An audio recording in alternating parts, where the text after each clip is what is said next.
spur our economic growth. The bottom-up economic program is what we are going to use so that we lift up the very young, the very poor, and the very young people who are at the lowest level of our society and bring them up so that they can be able to live a decent life. What we lack in Garissa County is adherence to the Constitution. We have reduced our leadership to an individual, our government to the governor. Therefore, our plan is to ensure that we follow the laws as laid down by the Constitution. We must get value for the money that is sent to Garissa County by the national government. Ladies and gentlemen, I'm committing myself to lead the way to a prosperous Garissa.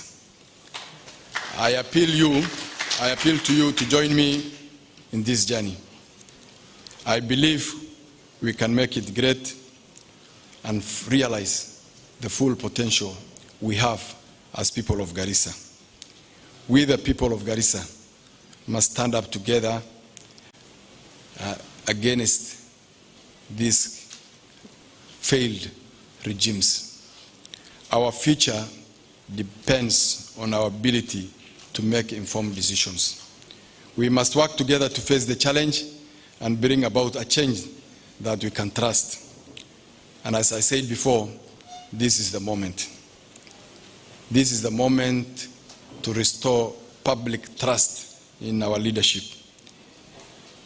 I now conclude my speech.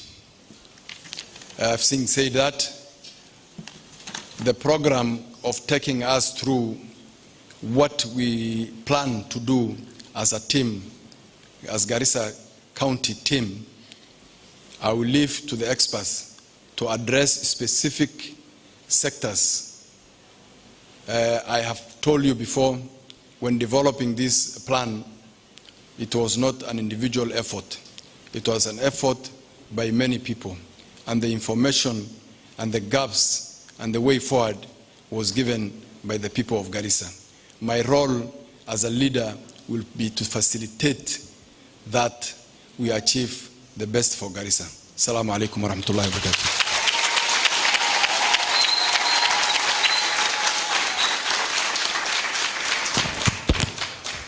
Thank you very much. Thank you very much, Governor Major DEKO.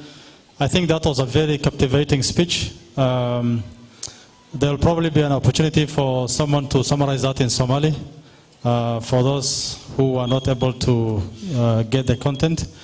But I think what Major has done now is that he has given a broader perspectives of his blueprint for Garissa County. And different from the competitors who truly had a chance to serve Garissa, we are having this session as a very participatory session. It's not the Major projecting 1,000 palm trees or 2,000 kilometers tarmac road network or rain from the sky. It's completely different. This is a manifesto that speaks to the prevailing situation in our county, be it the health sector, be it water, be it youth, women, and persons living with disability, be it the education elements, as well as agriculture and livestock. So I know we are hard pressed on time. We'll now proceed to inviting. So just before I invite the first speaker who is going to take us through one of the most critical sessions, I wanted to acknowledge the presence of very respectable personalities in this meeting. I want to begin by acknowledging our former Provincial Director of Education, Dr. Abdullahi Abdi, who is seated on the left side of the Governor. Okay. I also want to acknowledge the presence of Dr. Abdurrahim Farah Jarri, who is a very common figure here. I also want to acknowledge our very senior resourceful educationist, Ma'alim Ibrahim Sheikh Omar. I also want to acknowledge Dr. Dabar, former commissioner for EACC and a senior health practitioner. Our former Garissa Mayor, Mzesal Nuno Bashir. And the list is too long, so I'll stop at that. Thanks for your understanding. So how we want to go from here is that Major, like I said, has given a broader vision of his, his blueprint for Garissa County. I want to invite Dr. Amani Edward to take us through the health department. Why we chose to present these things the way we are doing is to move away from these packed, mostly elusive or copy-pasted materials that are given in 79-page manifestos, and more to create a shared understanding of what our issues are, what the background of these issues are, what gaps are there, how can we overcome these gaps. From that kind of approach, we are able to quantify what actionable measures we can take to correct the mess that we are in. Thank you.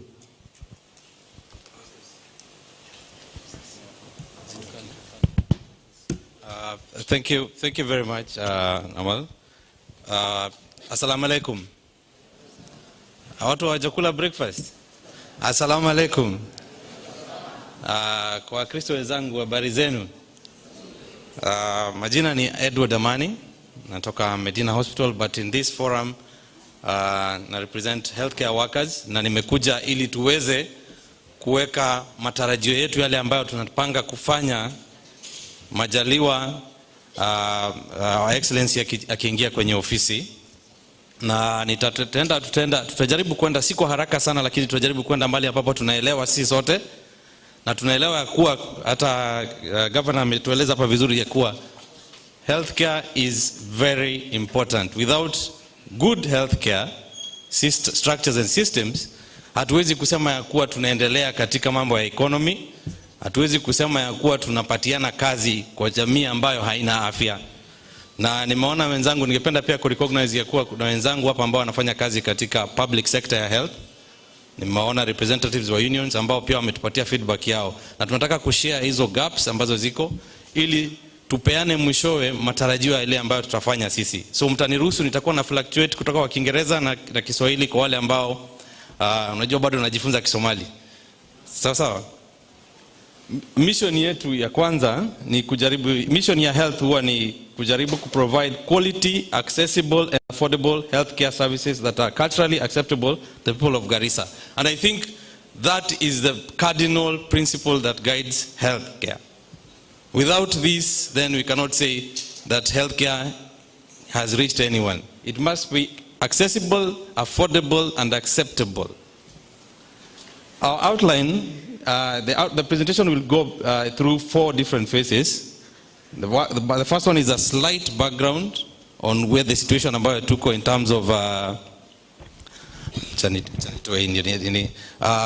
background of where we are, the current gaps and health department at the health department, the opportunities ambazo zile ziko, the ones that can be harnessed to improve on the quality of healthcare for the people of Garissa.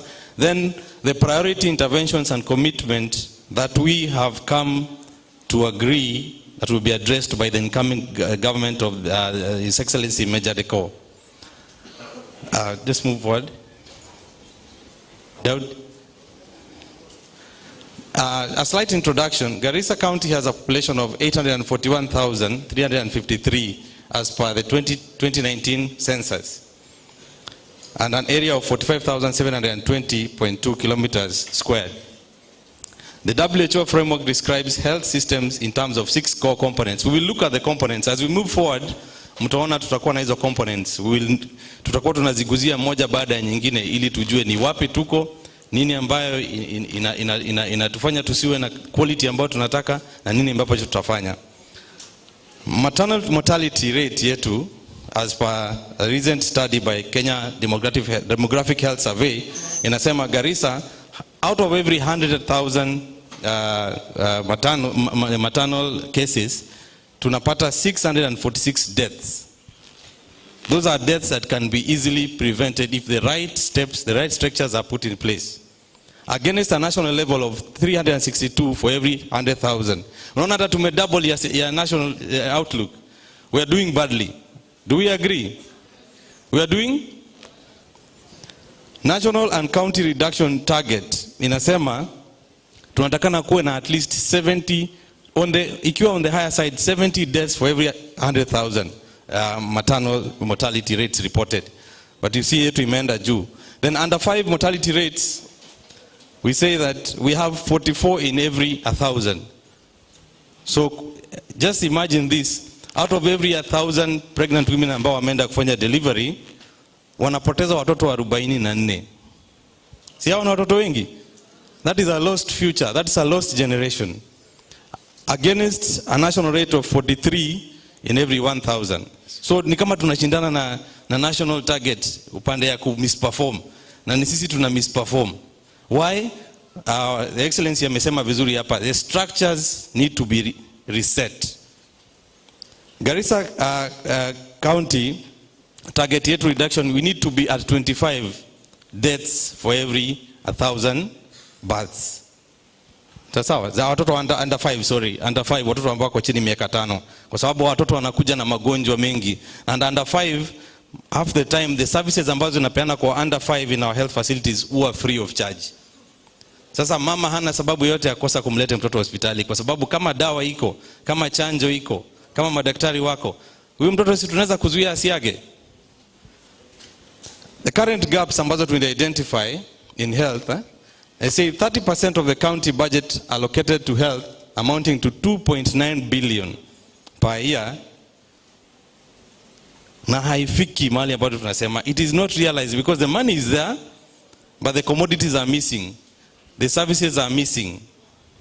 Unfavorable working environment for partners and stakeholders due to corruption and unavailable leadership at the top. This has happened. We've seen partners coming in, wanting to chip in, but zile structures ambazo zimewekwa zinawazuia wasiweze kufanya kazi pamoja na serikali. Na at the end of the day unakuta ni jamii ambayo inaumia. Community ambao wale watu ambao unajua katika community leadership wale ambao ni wameandikwa kazi ni akina nani? Si ni akina governor tutaandika kazi. Lakini sasa unakuta sisi tunaumia, tuliandika mtu kazi anaenda kuumia. And that is why we are standing here, because we want to change that perception, and I think governor ameiongea. Demotivated healthcare workers due to delayed salaries, it has become a song. Biased or no promotions, unakuta kuna watu wanapatiwa promotions, wengine wamekaa kwa same job group for over a number of years. Poor working conditions, lack of capacity building through trainings and scholarships. Every healthcare worker will attest to that if you're not motivated, then you cannot give your best.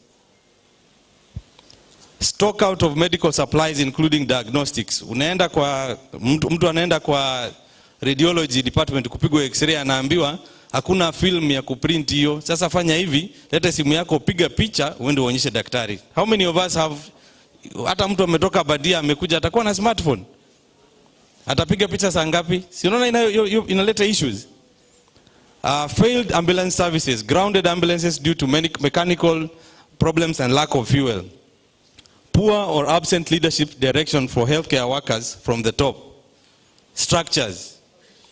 Then there is a lack of trust of the county leadership for the health department managers. No facilities financially autonomous in running their facilities. I think this we've seen it at the county referral hospital. Pesa yoyote ambayo inasanywa inapelekwa wapi? Uko juu ofisi. Hospitali yenyewe hawezi hata kuprint documents. Lab results, mtu anahitaji 1 ream of paper ya kuprint, hawezi kuprint hiyo matokeo. Kwa sababu gani? Hakuna printing papers. Something ambayo ina cost pesa ngapi? 500 shillings. Hana hiyo pesa na hawezi kuingia kwa mfuko yake, na sheria inasema hawezi kutumia pesa yako ku finance government facilities. Ni kweli? Let's move forward. Opportunities ambazo zina exist on that, there is existence of policies and national, both at the national health guidelines ambazo tumepatiana for counties to operate within. That is a strength. It's an opportunity. Competent, energetic and qualified healthcare providers. Tuna wafanyikazi ambao wana nia, wana masomo, unaelewa, wana uzoefu ya kufanya hii kazi, lakini hawapati facilitation ya kutosha. Supportive health partners for both technical and financial support. Tunapata partners wako tayari kufanya kazi na sisi, lakini structures na system ambazo ziko zinawazuia, vile nilikuwa nimesema hapo mbeleni. Hiyo ni an opportunity, tunakosa kuitumia. Devolution and decentralization of services, service delivery, power and resources. Tulipatiwa a very good constitution 2013 tukadevolve. Kila kitu instrument kapeano ya kusema county government inaweza kujifanyia hii. Lakini we have not utilized that to the best that we should. Then pre-existing health structures that can meet the demands. Si tuko na facilities. We have 7 sub-county hospitals. We have 1 county referral hospital. We have over 21 level 3 health facilities. Hizi zote zikiwa harnessed, they might give us the best that we can. And then the best out of it is, and it is a strength, a supportive community. When I came to Garissa, I used to ask myself this question: why is it that there are so many people in hospitals? And my friend told me, hao watu wanajipenda, wanapenda afya yao. Atakuja leo, atakuja kesho. That is a form of support. They want to see these services running. If they have shown us support, why not give them what they are looking for? And that is what we purpose to do. Then our priorities and commitment. This is where the seven pillars I was talking about, the 7 core pillars I was talking about. Financing healthcare. That is transitioning from input financing to output-based financing through a social health insurance. Kuna wale ambao wako na NHIF. Anaenda kwa hospitali, hata yeye mwenyewe hawezi kutumia NHIF yake, na yeye ni healthcare provider.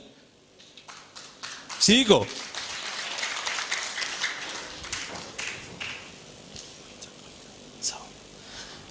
Unakuta unaweza kufanya kazi kwa hoteli, unapikia watu lunch, alafu ikifika saa za lunch unaambiwa kuna lunch. Unaweza? Si unakula hapo mali unafanya kazi? So you can imagine going to a hospital and being told, wewe NHIF yako ifanye, na wewe ni healthcare provider. Hata wacha healthcare provider, you are paying for the services, si ndio? Ensure budget allocated for healthcare is prudently utilized. Meja ametaja hapa vizuri si ya kuwa tunapewa a huge budget, over 20 billion. Where it goes is a big question. How it is utilized is another question. Now we want to change the dynamics around that. Hii pesa ikikuja hata kama ni 2.9 billion, every coin has to be accounted for and must be put in the right place. Create a good working environment for donors and other partners to contribute to the wellness of our people. An environment ambayo itakubali partners wakitoka hata kama ni ngambo, na hizi NGOs zinakuja, wakija wakitaka kupata na sisi provide certain services, we can work with them. An environment ambayo ina allow tusiwa frustrate kwa sababu wanatusaidia. Setting up structures that ensure transparency, timely sharing of audit reports, feedback and challenges in the implementation of our health-related programs. I liked what Meja alishaisema siku nyingine tukiwa naye in a meeting, ya kuwa he wants to make especially the county referral hospital autonomous, stand on its own, provide for the services, provided wanapatiana the actual reports of what they have done. Sio inaweza kuwa kitu mzuri?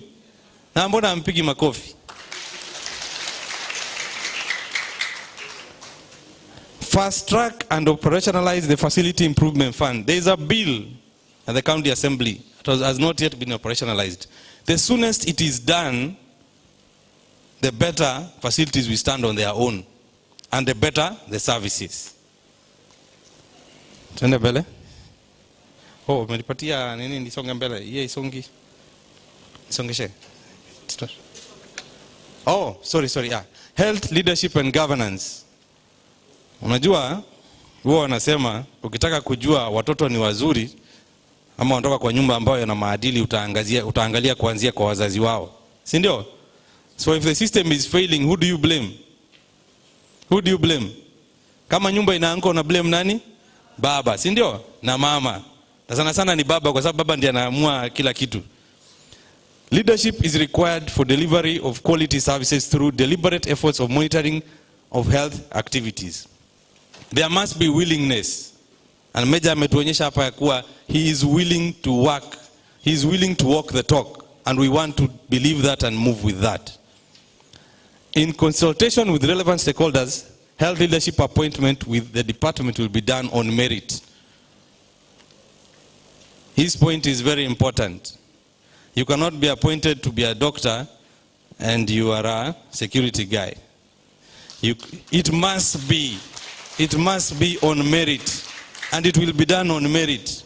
If you may qualify kuwa a CEO of a health facility, you are given that opportunity because you are able to deliver on that. Establishment of a monitoring and evaluation system that ensures proper utilization of resources allocated. Njia ya kujichunguza, kujua tulipewa pesa kiasi fulani, tumeitumia vipi, imesaidia ama haijasaidia, ni vipi ambavyo tunaweza kubadilisha. Then support for leadership and management trainings. Kuna Kenya School of Government. Hii ni an institute ambayo inapeana leadership training to managers. The current government has not achieved that. The incoming government ya Major DEKO would want to achieve that by ensuring that watu wanapata those trainings. Health products and technologies. Hapa ni mambo ya procurement ya pharmaceuticals and non-pharmaceuticals.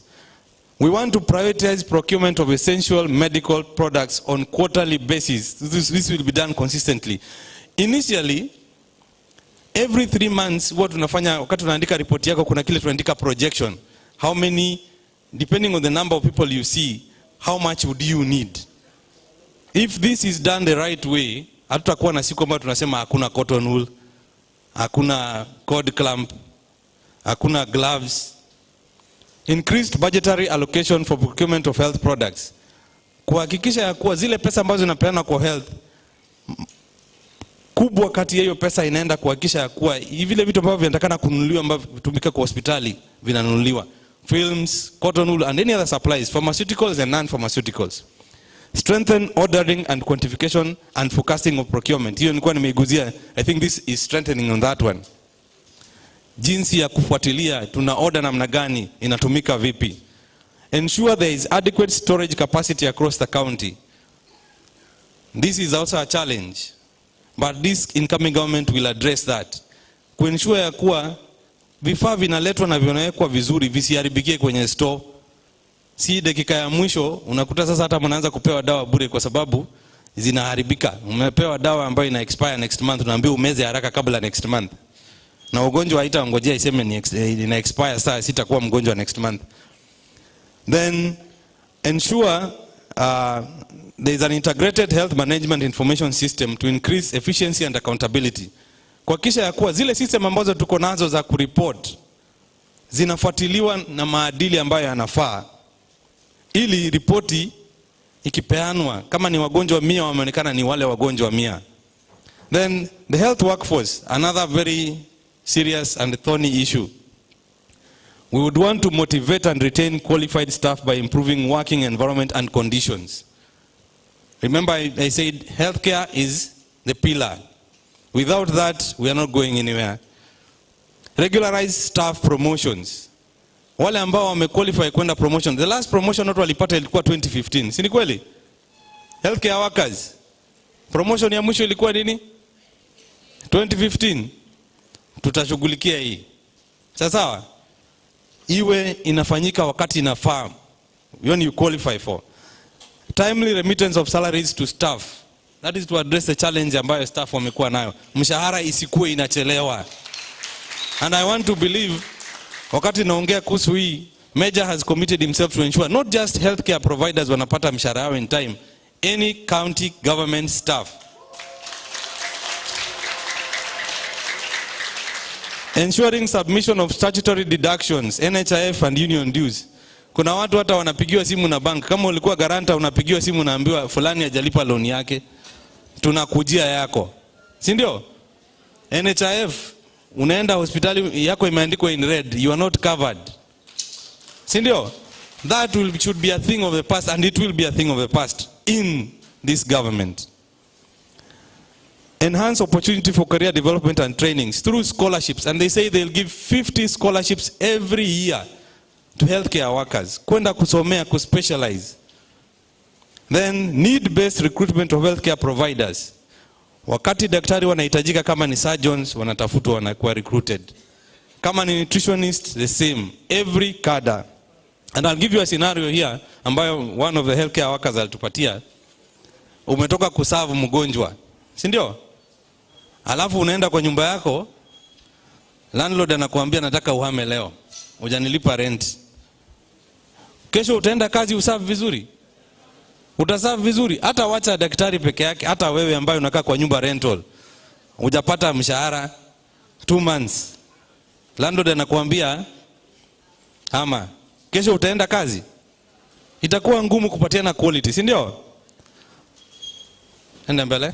That is something ambayo itashughulikiwa, mishahara ifike mapema, mtu asikuwe na challenge. Then healthcare service delivery system. Ours, we want to ensure timely procurement of supplies to all sub-county hospitals and county referral hospital. In essence, every health facility that is under the county government. Na unakumbuka health is devolved, si ndio? Only level 6 hospitals ndio haziko kwa devolved. So all these other nini zitashughulikiwa kwa kisha zimepata all the supplies. Operationalize theaters across sub-county hospitals by providing necessary medical supplies and personnel. What is the essence of kutoa mama Modogashe sub-county hospital ambayo iko na theater, si ndio? Akuje PGH kufanyiwa CS, which is easier. Ile rahisi ni kuhakikisha kuna daktari huko anaweza fanya CS ambaye atamshughulikia na mmalizie. That is what we want to change. All those facilities ikuwe na the right personnel. Upgrade and invest in sub-county hospitals to decongest Garissa County Referral Hospital. That is basically what I'm talking about. Kuhakikisha ya kuwa zile hospitali zinaweza kufanya ile kazi ambayo ingekuja kufanywa PGH. PGH ni County Referral Hospital. A referral hospital kazi yake ni kuchukua zile kesi ambazo zimeshindikana wapi? Kule nje, si ndio? Then enhancing referral systems, that is ambulatory for better patient management. When I first came to Garissa, tulikuwa na ambulances za Red Cross na zilikuwa on standby throughout. What happened the last 5 years, I don't know. But the ambulances are not hazionekani and they left. So saizi tuko na ambulance 2, I think. Saa nyingine unasikia haina mafuta ama unasikia ili break down. We need to change that, and we will change that. Every sub-county should have an ambulance standby with fuel. Na iki break down, the Department of Health has to sort it out. Enhancing commodity deliver turnaround time for efficiency in patient management. Ikiwa kitu kinahitajika kwa facility fulani kinafikishwa wakati inafaa ili mgonjwa apate huduma ambayo anahitaji. Then establishment of a mental health unit at the county referral hospital. Your Excellency ameongea hapa vizuri sana, akasema mental health related issues zimeanza kuongezeka kwa sababu watu wanatumia mihadarati, watu wako na stress, si ndio? Tunataka kuwa na a unit yetu kama ile ya Mathare, and he has purpose to do that. Ndio wale ambao wanahitaji hiyo care wanaipata. Usianze kwenda kukondemn watu Mathare. Tuwaweke hapa karibu na familia zao, wanaweza kutembelewa, wajulie hali wanafanya namna gani. Kuna scenario tulikuwa nayo pia na Meja pia aliongelea. Mama ametoka tuseme kama ni Mbalambala, amefika, ana bleed, anapatiwa list, enda ununue cotton wool, enda ununue gloves, enda ununue cord clamp. Alafu akikuja aende theater, pengine anafanyiwa CS, akifika anaambiwa kwa theater hata kuna commodities zingine hakuna, itabidi ungoje. Those who are working in those areas wamepata, saa zingine unapoteza mgonjwa not because of your incompetence, but kwa sababu system yenyewe haijafanya nini? Haijakusupport. That will be a thing of the past. Sawa sawa? Health information systems tukua tumeongelea tukasema data driven budget for decision making. Ikiwa hospitali inaona watu 1,100, then iwe supported kuhakikisha watu wale 1,100 wanahudumiwa na supplies ambazo zinapelekwa zinawatosha wote. Introduction and sustenance of electronic medical records for healthcare. Print ni peane. Sio itakuwa afadhali? Kwanza kwa wale ambao wanaenda clinic za kuonekana kwa muda mrefu. Actualize real-time reporting mechanism for decision making. Hizi rekodi zikiwa zinawekwa na hospitali zetu zikuwe zimekuwa facilitated na internet. Siku hizi tunaongea kuhusu connecting the world, si ndio? Hii report ikishawekwa kwa system, wale watu ambao wako kwa sub county headquarters ama hata county headquarters, at the click of a button anaweza kupata ripoti ya county referral hospital, ya Mbalambala, ya Modogashe, hizo zote. Then partnering with stakeholders locally and internationally in specialized care such as telemedicine. Hii imeongewa sana. Serikali ya Meja inataka kuhakikisha ya kuwa inafanyika. Unaelewa? Kuna telemedicine na kuna telepsychiatry. Yule mtu ambaye ana shida za kimawazo anaweza kuonekana pia kupitia kompyuta. Anawekwa kwa video, wanaongea na daktari, shida yake inashughulikiwa. Health infrastructure. Hapa tulikuwa tunasema tunataka ku upgrade and operationalize sub county hospital to meet national standards. Kuna ile guideline ambayo tumepatiwa na national government kuhusu how sub county hospitals zinatakana kuwa. That is what we want to do. Tuzifikishe hiyo level. Consistent quarterly procurement of medical supplies for all health facilities. We need to have provision of free and efficient referral services for people of Garissa County. Kuna wale ambao wanatumwa, umeenda hospitali huko msituni, unaambiwa acha tukuitie ambulance. Wakati unaambiwa ambulance, unaambiwa utume 10,000 ama 20,000 ya ambulance ya mafuta. Unakumbuka vile polisi walikuwa wanaoperate kitambo? Healthcare system Garissa imeanza kuwa kama polisi ile ya kitambo. Na polisi ya saizi tunajua wako na magari. Sasa saizi unaambiwa ambulance haina mafuta, tuma pesa ya ambulance. Ukituma pesa, unafika kwa hospitali unakuta commodities hakuna, umepoteza pesa yako tayari, alafu hujapata huduma. Unaelewa? Si tunataka tubadilishe hiyo. Meja na timu yake wameamua hiyo itabadilishwa. Ambulance itakuwa standby free of charge kwa hospitali inaleta mgonjwa. Construction of new and renovation of existing staff quarters. Kila hospitali ya serikali iwe hata ni level 2 inatakana kuwa staff wanakaa karibu na hospitali. Kama hapa PGH staff wanakaa hapo, ingawa si wote, ni wachache sana. Serikali ya Meja inataka kuhakikisha kuwa nyumba za wafanyikazi wa hospitali ziko karibu na hospitali. Ndio wakati kuna emergency, anesthetist asiende kutafutwa madogo, mwingine asitafutwe sijui huko chini ya DC, mwingine atafutwe huko sijui Bula Medina ama Bula Mzuri, wote wako wapi? Kwa hospitali. Ndio mgonjwa anaonekana immediately. So hiyo ni kitu ambayo itafanyika. Nyumba za wafanyikazi wa hospitali. Construction of story building for staff quarters, hiyo tumesema. Nyumba za wafanyikazi wa serikali zitengenezwe pale kwa hospitali na wapatiwe enough space ya kufanya kazi yao.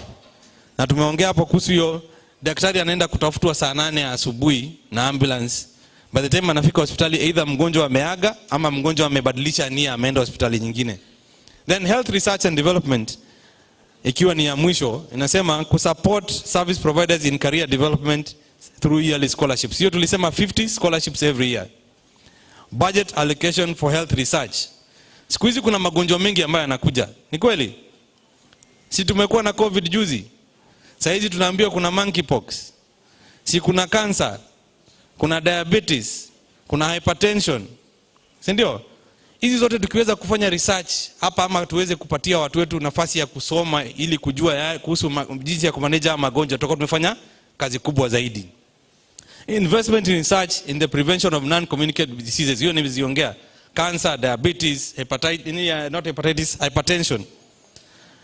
Hizi zikiweza kama saa hizi Garissa, the number of cases ya watu ambao wanapatikana na hypertension na ugonjwa wa sukari na cancer imeongezeka. Si cancer treatment center imetengenezwa? Si mnajua iko hapa? Inafanya kazi? Kwa nini? haina wafanyikazi, vitu mingi haijamalizika. Sisi tutakuja kumaliza na tuweke watu. Mambo ya kwenda Kenyatta ama kwenda Nairobi kushughulikiwa for treatment ya cancer, na tuko na madaktari ambao wako willing kufanya hivyo, wawekwe hapo wafanye ile kazi. Then partnering, hiyo tuliongea kuhusu partnering with stakeholders for locally and internationally for specialized care. Ya mwisho nikimalizia tu, upande ya health workforce, hizi frustration ambazo health workers wamepata zimefanya hata wengine wanatutoroka huku. Kuna yule ambaye ametoka juzi and he was someone very reliable, very resourceful. Wale ambao wanafanya naye wanajua. System ilimfrustrate. Those are things that need to go into the dustbin. Mtu afanye kazi yake, aendelee kuserve community. Na kuna vitu tatu ambazo nitawaambia nikimalizia. Ya kwanza, Meja na timu yake ako na willingness. The willingness ameionyesha hapa, si ndio? Ako na uzoefu wa kazi. Sawa? Na ako na imani ya kuwa anaweza ile kazi. Kile kimebaki ni nyinyi, na mnajua mtatakana kufanya nini. Cheza kama nyinyi. Sawa? Asante. Thank you very much, Dr. Amani Edward. I think that was a very useful presentation. Some of the things that are very emotive when they are shared. I'll say it in Somali because the presentation was largely in English. وحاول دنقشات وبدن مارت لقى موجي إدارة عافمات Garissa County خاصة إسبتالك الربي إني حاليا دباتوين كوين اللي هو حجين ويملا سب كاونتيga. وحد عداوي يرينين كان مركو كهالله welfare شغالها عافماتك قايا وحد كرتا قف بحنوسن بالله كيني كر وحلو ليه مركا أمبلانس كبويا لكن العقل لواتن كنا شغال كسر شو عندنا قف على صودا هلوقو مس بناني مس والمرري ملا ككر يلويه العقل لواتن كن بعد لبحي جاري واشتغل وشوفي patient كيف على سوق هذه patient مركا لكينه قف كحنوسن مركا لكينه وحلاليه هاي ألعبت الوجود وين لا إسبتال كما تعلو هاي مركا ليست بالوجود قري تك إسبتال كمدينة مع سوق دا جلوف أنت أصحابه بندج أنت أصحابه حنون بابيا أنت مركا خرج كهذه لو أتم كنا إسبتال كما ياره وعلى وسارة ميد الدعوة هذا والدعوة سوق هذه دعوة مركا ليه ماتوا دكتور كي كداوين لها ما دام الدولة إن نودسن جوريا أما مال تك إسبتال كابين كهول قال يعني مال إسحدان مركا حلاه دكتور كي حودجاني مردوغو بالو دوني ولا كيني وحالي قفكي ثياتا جو ماشي دادك لو قالو انستيسيا اللي يراهدو دادك سوخيو وحو دغان yahay بولا جيستو امنكي با اسغن لرادين وا دريمي كرتا marka adigo ka imaata meel tuule oo qof ilaa 100 kilometer soo socota oo yaraan markaad imaato oo dhakhtarkii uu maqan yahay oo la doonayo yaani kam saac ba ka dhumaysa kam dhaqaala ka baxaya markaas wuxuu ku soo gabagabay hadalku wuxuu yiri waxaa dhici karta adiga waxa soo dadaal leeyahay yaani markay dhakhtarinta iyo naaski wixii soo xaadiraan imma qofka xanuunsan uu dhintay oo maarta waxa ka daahday service loo bixin lahaa masaniyada beddelana isbitaalka iska aadeen marka dhibaatooyinka waa dhibaatooyin jiraan wax maarta aan dad ku carqaladeena ma aha xaqiiqadan aniga waxaan rabaa inaan la hadlo haweenkeena Soomaaliyeed because dadka hadda u badan caafimaadka ku layacan ayaga ilmaha ay dhaleen way macnaha waa dareemi kartaa qof fool hayso xanuunkiisa waa dareemi kartaa qof fool hayso oo la leeyahay dhiig ma hayno bandage ma hayno gloves ma hayno waa bini'aadanimo xataa way ka baxsan runtii it is beyond humanity that we have women in the hospital who are in labor and yet they are compelled to buy I want to invite Ahmed Abdi who will take us through the water services issues. He has a very good grasp of what is bedeviling this sector. Karibu.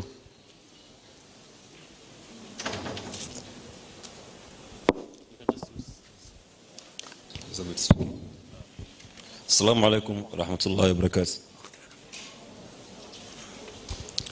Our distinguished guest, honorable member, the business community, youth, women, and people with disability.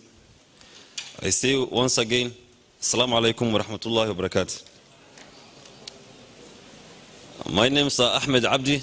I'm a water expert. In the past 15 years within Garissa town and its environs, and I'm well focused with the current situation and what the people of Garissa town are undergoing. This information is very important. You'll not found anywhere. It's from my point of experience, and I want to share with you. Kindly, you're welcome. Garissa Water and Sewerage Company is a private company owned locally here in Garissa town, and it comes under the Northern Water Service Board and Water Service Regulatory Board for license. We normally sign an SPA, what's called a Service Performance Agreement, which lasts for a period of 5 years. Through this agreement, that is where is enshrined the rules and regulation, the mandates, and what the company can do. The Garissa Water and Sewerage Company, their core mandate is supply of water. Understand this. The mandate of Garissa Water and Sewerage Company is only to supply treated water. We have no any mandate in terms of infrastructure development. We have no any mandate in terms of rehabilitation and maintenance. Our work is to treat and supply the water. Where there is a big damages in a bigger diameter network, we normally consult Northern Water Service Board to do that job. But in this case, nothing has been done, and it was left at the coffers of the company to do all the job. For instance, I'll take you through what's happening in the challenges we have in our production. Water production is very important. If your production is less, then you have nothing to supply to the people of Garissa County. The design capacity scheme for Garissa Water and Sewerage Company, which covers within Garissa urban supply, is about 25,000 meter cubic a day. That is 25 million liters a day to the people of Garissa Township and its environs.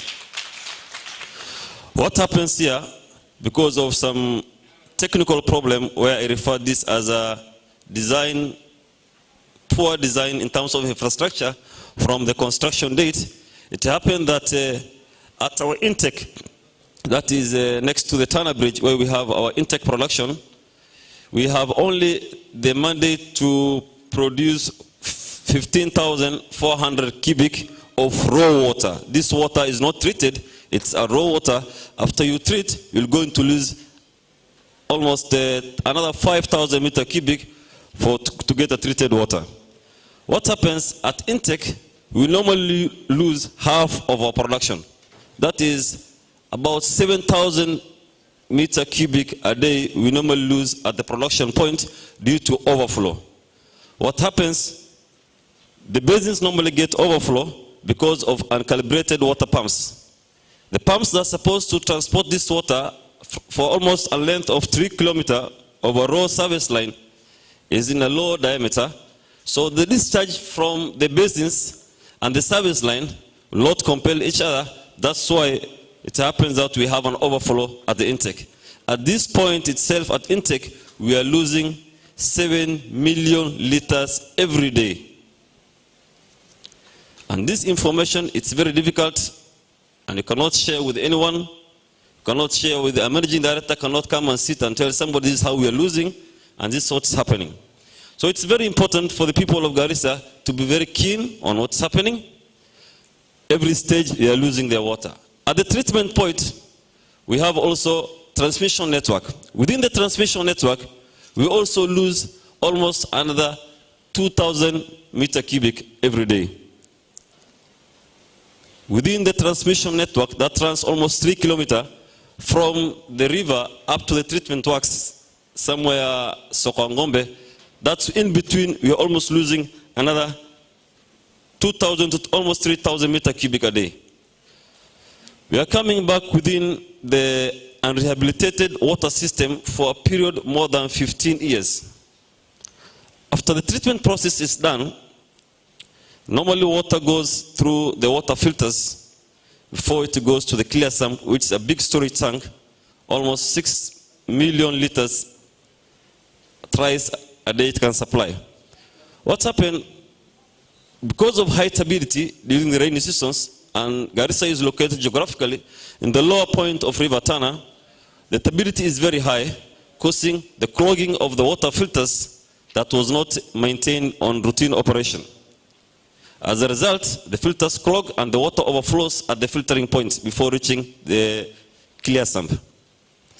The major problem that the people are also facing, it is a storage tank that is serving this town. Those storage tanks, once being condemned by Mother Karua when she was Waziri for Maji during the reforms, that the storage tank that serves Garissa town has no any outlet. Imagine a storage tank that you are storing your water, and when you want to wash, you don't have anywhere to pass the water.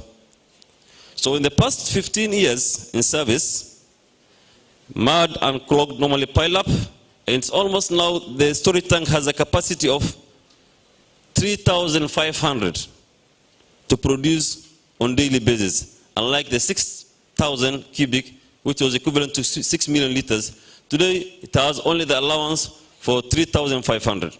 The rest is full of mud. How do you expect to clean this? Will Garissa people stay for water for more than 1 year for cleaning?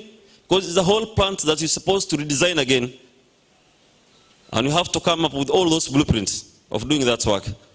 Now, the Garissa town is suffering due to lack of water storage facilities. Garissa town is suffering because of loss of water. We call this in the water term non-revenue water or unaccounted for water. This is water produced, treated, but did not bring any revenue. You cannot account for it because of overflow of tanks, bursts and leakages. Mention them: illegal connections, meter stacked, water theft, and on water bypasses. All this attracts on different avenues in non-revenue water. There are components for non-revenue water. We have the physical component, which is more of a technical that you can see, and we have the commercial component, where it comes the water loss through the commercial aspect. On theft, illegal connection, corruption, mention them. All those means you know how water is lost. Now, we have served under supply, and we, through the help of the county governments and non-governmental organizations within the region, we opted to get a donor support. By doing this, we opted for a quick relief, but not a long term. By drilling boreholes, shallow wells, actually not boreholes, let me refer it to a shallow wells along the riverine in River Tana. What happens in the shallow wells? The cost of production is very high. You either use electricity or you use diesel. And normally when the river levels go down, also the water level at the borehole section, they normally go down. So your production will be very less, yet you're consuming a lot of energy and no supply. So as a result, this is the current situation where Garissa County, Garissa Township and its environs, as well the entire county is facing. It's the same crisis we have. So we expect the government of Major DEKO, the governor, to be for Garissa County, so that he has to put a lot of focus on matters concerning of water. Water is life. Water is a human right. Water is a constitutional right for every Kenyan. It's not a story of tupeleke maji hapo, ama tufanye hapo, ama do that. Because we have witnessed through the last session and the other session of the devolution that politicians having problem when it comes to water. Their main agenda campaign becomes nitawaletea maji, I'll change this, I'll do that. That kindly vote for me. If you vote me, I'll do that and that. What happens? Through a dubious means, people normally go and tap a dry service line to another dry service line to make sure that when you calculate the length of kilometer and everything, it's intact by audit. But there's no water supply there because everything you are tapping was totally dry. When you're doing that, you're also giving the company a burden to face the people with no water. Because you're telling this is the cost we spend in water. We give Gawaso this or we did this. But at the end of the day, we have nothing for people to tell. We have water to give. We have no even water boozers to give. Because I remember part of the money from the World Bank we used to procure for water boozers. But today we cannot account for the water boozers. There's no water boozers under Gawasco. The water boozers work in sub-counties and the county office Department of Water. To add on that, we have to change once and for all, because we cannot change the issue of water overnight. We have the long term and the short term. In order to bring back the production back to normalcy, we're supposed to stop the water going back to River Tana at the intake point. We're supposed to purchase new pumps that have uniform output when it comes to production. We're supposed to synchronize all our pumps and also increase another 3-kilometer network of the BAROW water service diameter so that we can use almost 4 pumps at once to add up our production from deficit of, we are now almost deficit of 23 more cubic, because you're almost losing half of our production. So for us to reach the maximum required amount for water, that is 30 million liters, we're supposed to reduce by reducing the water loss so that we add the number of production in terms of volumes. Equally, we repair all those bursts and leakages. We stop the overflow of water tanks through installation and repair of water valves. We also repair the control valves. Those have leakages because I know they stayed there for more than 30 to 50 years, some of them. Additional thing to add on this town is full of resources. If you go there outside, there are potential customers who are already there, who want money and who are ready to pay for the service. And if you go around the town, they are all plants, some of them not operational, in the past 40 years, before we were born. At Jamhuri Club, we have an idle plant with a capacity of 6 million liters per day. At the Garissa Urban Water Supply, that is opposite the military camp, we have the second plant for Garissa, which serves almost 13 million liters a day.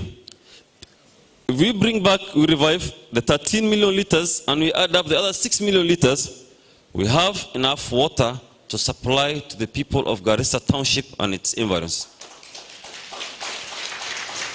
Through this, I believe in the first 6 months of the government of Major DEKO, we can attain this, and I assure you it's practical and nothing is here theoretically.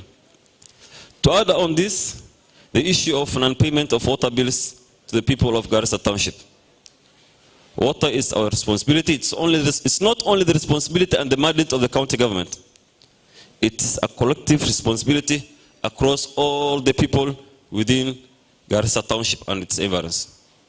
Kindly, I urge you all to cooperate well, because you know that currently we are facing a time that is not normal. It's electioneering period, and people have different ideological differences, and others having second thought in mind that that's not good for the people of Garissa.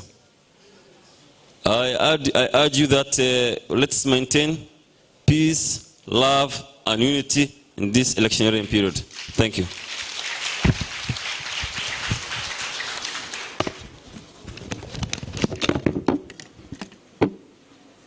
Thank you very much, Ahmed Abdi Tatu. I now want to invite Dr. Abdi Farah to do a short presentation on agriculture and livestock, please.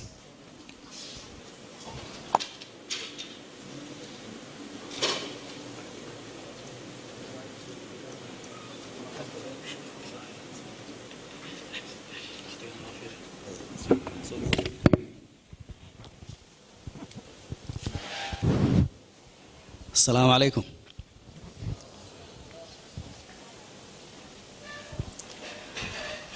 Mine is to give you on issues of livestock and agriculture. Agriculture is livestock and crop production, but we call it agriculture as a general. Our understanding is different. When we talk of agriculture, we only think of farms and things like that. And we talk of livestock is when you think of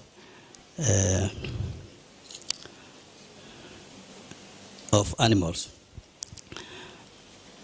The presentation is given in this format: background, gaps, opportunities, and interventions are together. The background, Garissa has over 45,000 square kilometer area.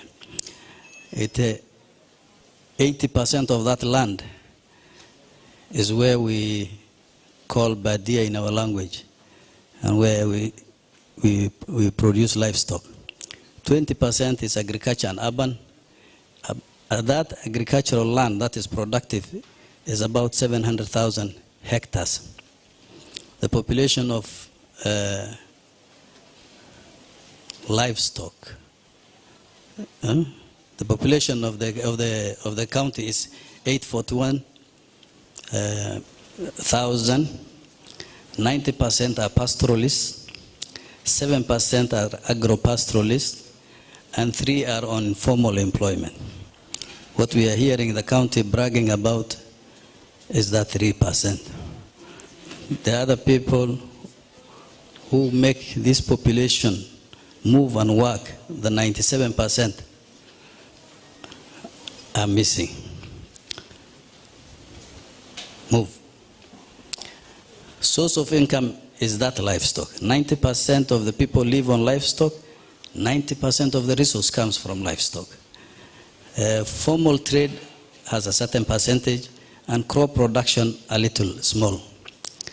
Livestock population, we have 1.3 cows in our county.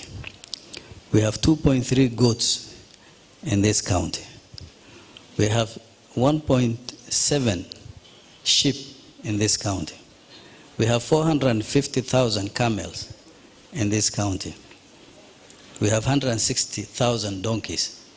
We are not counting the number of fish, what do you call, bees, other things that contribute to our economy, which are also livestock, chicken, things like that. They are not included. But this is the big thing we do, and this is what we inherited from our forefathers, and what identifies us as a community. It really tells us, when you see a Somali, you only see this kind of a dry land with this kind of livestock. Next. What are the gaps? In agriculture, there are few things you can point the fingers on. We have an ability to produce food for ourselves. We have farms, but the farms we have are not good enough to keep everybody who is doing farming happy at his household. Not even giving food enough. If you get cash enough to buy food, it would be good.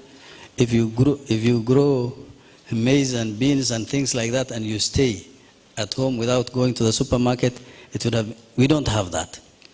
There's an ability to compete with other markets.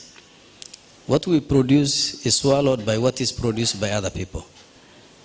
You grow onions or tomatoes from a farm, but the tomato that comes from Nairobi and other areas is both preferred in quality, and it is cheaper in price at times. So if you go with that price and with that demand, you always become a slave of the other person. Even when we have something we produced, we don't have where to keep it. You come with a vehicle, the owner is telling you, and then you go to a lady, can you buy it from me? Nairobi and not Allah. And then the guy is telling you, drop it. I have time. So the lady tells you, I'll give you the price I want. Then you end up dropping it and not being able to pay even the transport. Your things disappear there. So we don't have, if you had a storage, if there was a farmer's center somewhere where you come and drop and look for market within the town at your own pace, life will be different. Life will be much different. And that is what other counties do. There is an ability of organizing ourselves. All these farmers, I'm told there are over 150 farmers on both sides of the river. All these farmers cannot form an organization, cannot have a center, cannot have a common market a common demand. So we need that reorganization also. Then there's the lack of flood control measures. The river comes zero again. So there are no control measures for this. In livestock, we have also challenges. We have no organized market for our livestock. Garissa is a major market, but fluctuates. There is no standard of buying things. If you would have had, that is a farmer's place, the livestock comes in, it is weighed, and you buy it on weight, live weight or dead, whatever it is, at that price, it would have been something. But you'll see you come to the farm, to the market with two bulls, another guy comes with two, another with two, all of them get at different rates, depending on who you meet first. Many times you get it on credit. Somebody takes your livestock and tells you, I'll pay you when I sell it. And when he sells, he tells you, I sold lower than I bought it from you, so I pay you halfway. So we have this unorganized market. There is no disease control on our livestock area. That 80% of our land that we are using for livestock has no control on diseases. So we cannot universally market our meat or our milk because we have no disease-free zone. When we get milk, when it rains, there's a lot of milk in this town. Now there is no milk, and a bottle, what we call a bottle, 2.5, 75 mLs. 75 mLs of milk is going over 100 now. There's a time it will go to 50, 40, 30, because we don't have anywhere to put it. Somebody gets lots of milk, it has to be drunk that day. If it doesn't, then it becomes bad and there's no way you can take it. So we need supportive, where you can cool these things. Lack of meat production and distribution factories. We don't have anywhere in this town where we can have standardized slaughter, skinning, and distribution of the meat. If we had, we would have had a better chances. Next. The opportunities, there are a lot. In all the things we said, we have the capacity to produce the food to feed the whole of Kenya. Not only ourselves, but we can feed the whole of Kenya. We can even feed the whole of Africa if we really get that support. How can we, what do we need then? We need subsidized farm machinery. If, you know, some of these functions, agricultural production, health, water, education, is a state function. Individuals cannot run this. I can manage to wash my hands when I'm eating food, get a toilet for my house. That is prevention, I can do it. But once you get the disease, or you have these failures come in, you need the state support. There must be structures of the state that take care of this. If they are not there, then the community fails. So we need a regulated market where we have our lands. Provision of even farm inputs.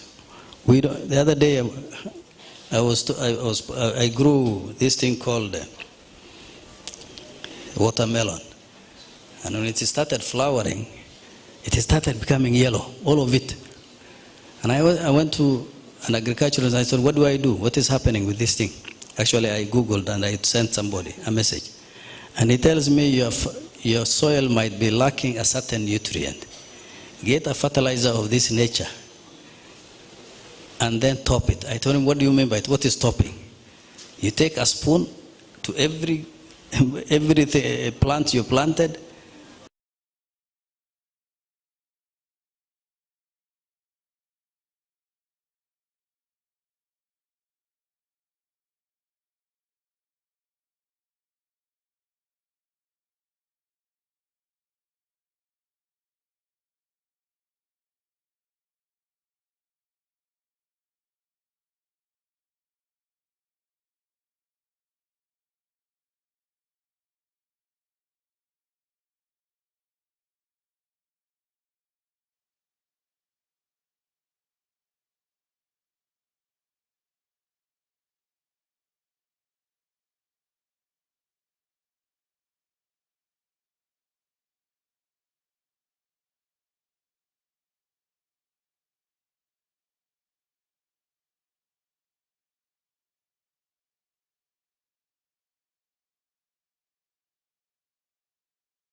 So that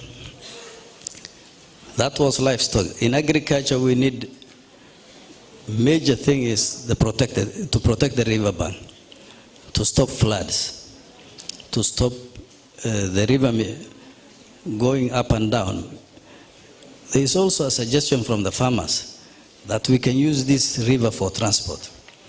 If we increase its depth in a certain area, we can have boats moving up and down, carrying goods from the farmers to Garissa and from Garissa to the farms.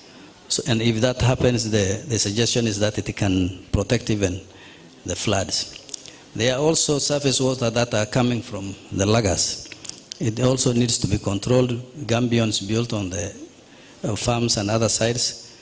Create cold storage places and dryers for the farmers. Create farm produce market center at sub-county level. Provision of extension service. Here is a big gap.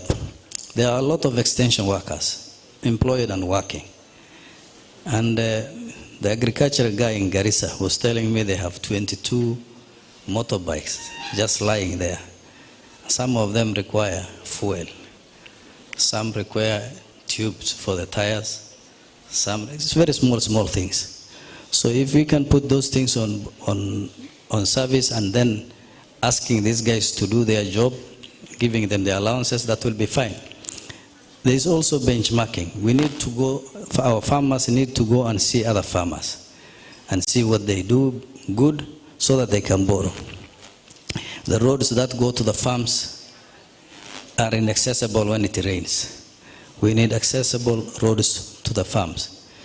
Every ward along the riverine to have an aggregation point, a collection point for the farm produce, basically. Have many value addition centers well equipped. Next, Daud.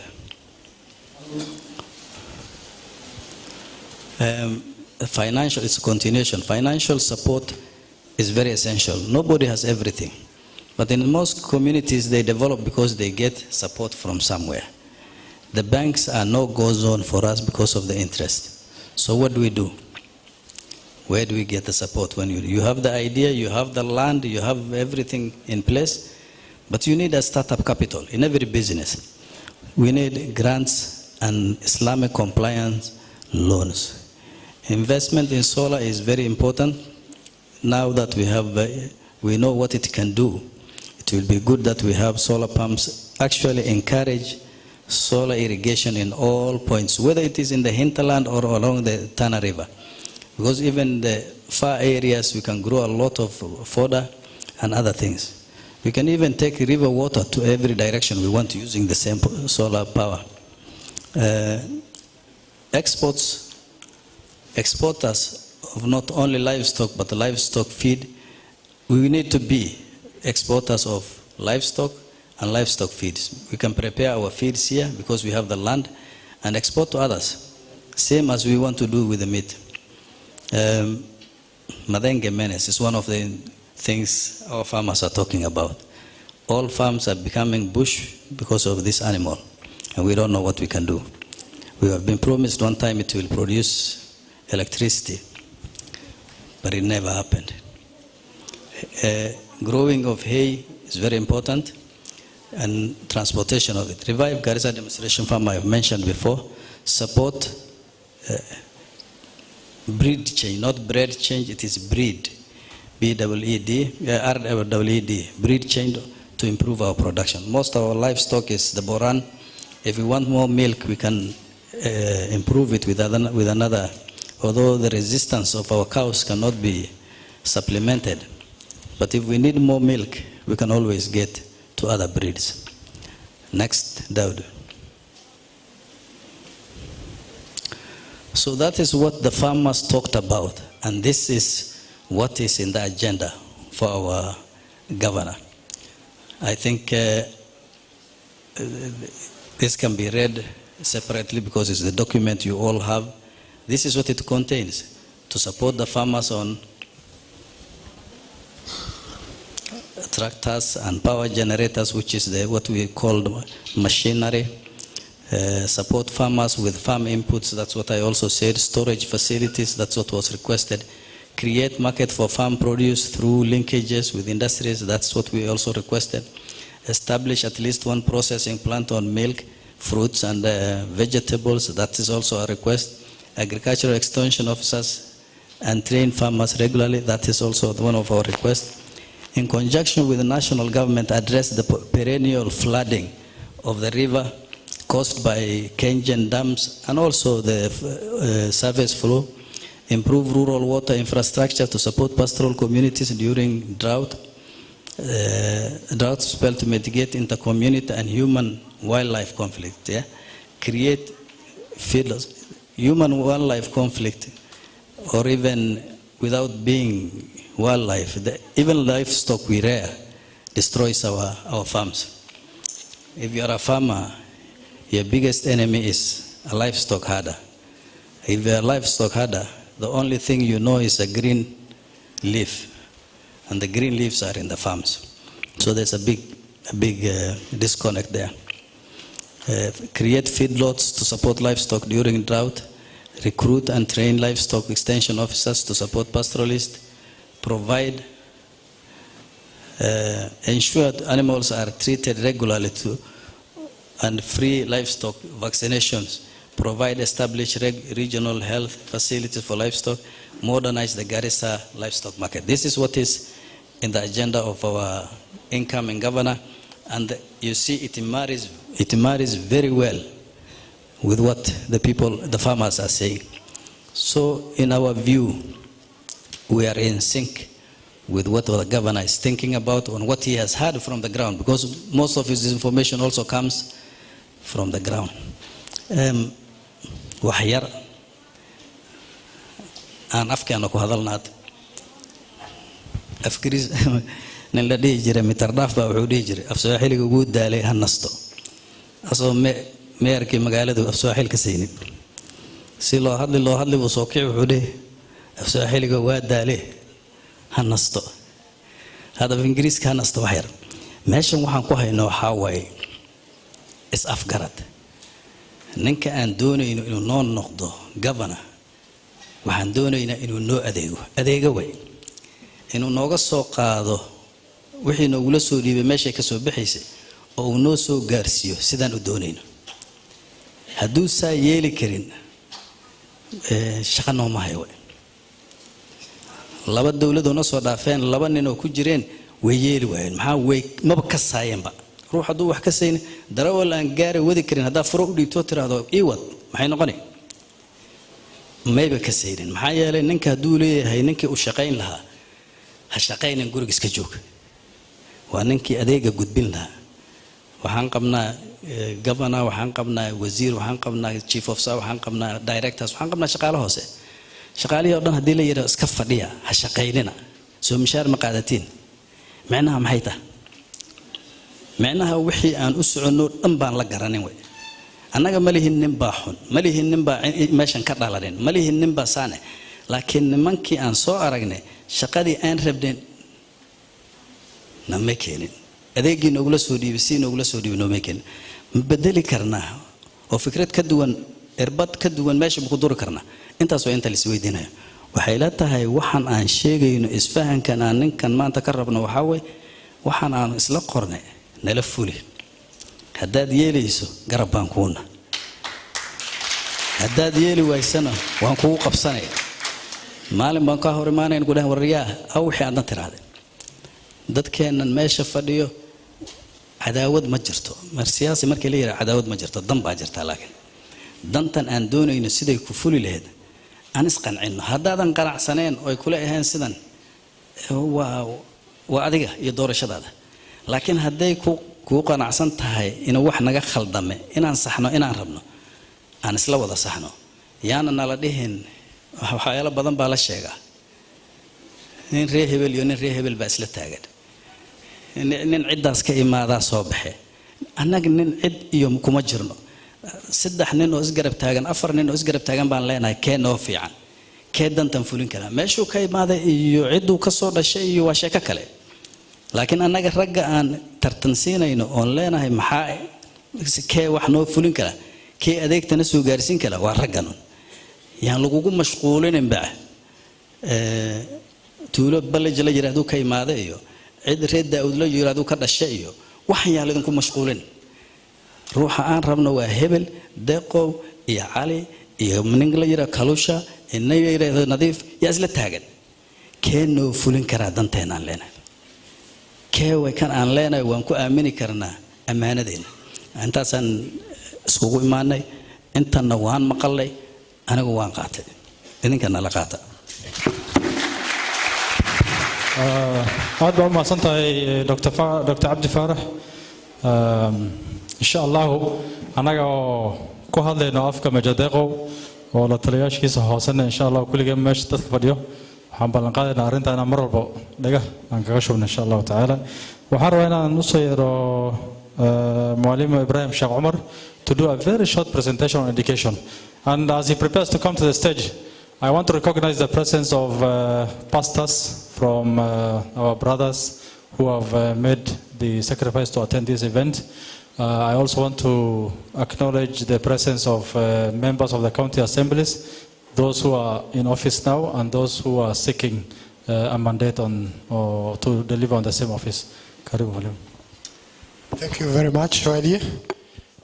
I'm called Ibrahim Sheikh Umar. Sorry, I've got a sore throat. I think I'm going to take a very short time. We are just approaching the time for prayers, and I think we are going to wind off very quickly. We have a PowerPoint presentation, and all those ones who can read, and those might be who don't understand Kisomali, will actually read and understand very quickly. But majorly, I'll try to use Somali because of the target audience. I can see so many people here might not really understand English.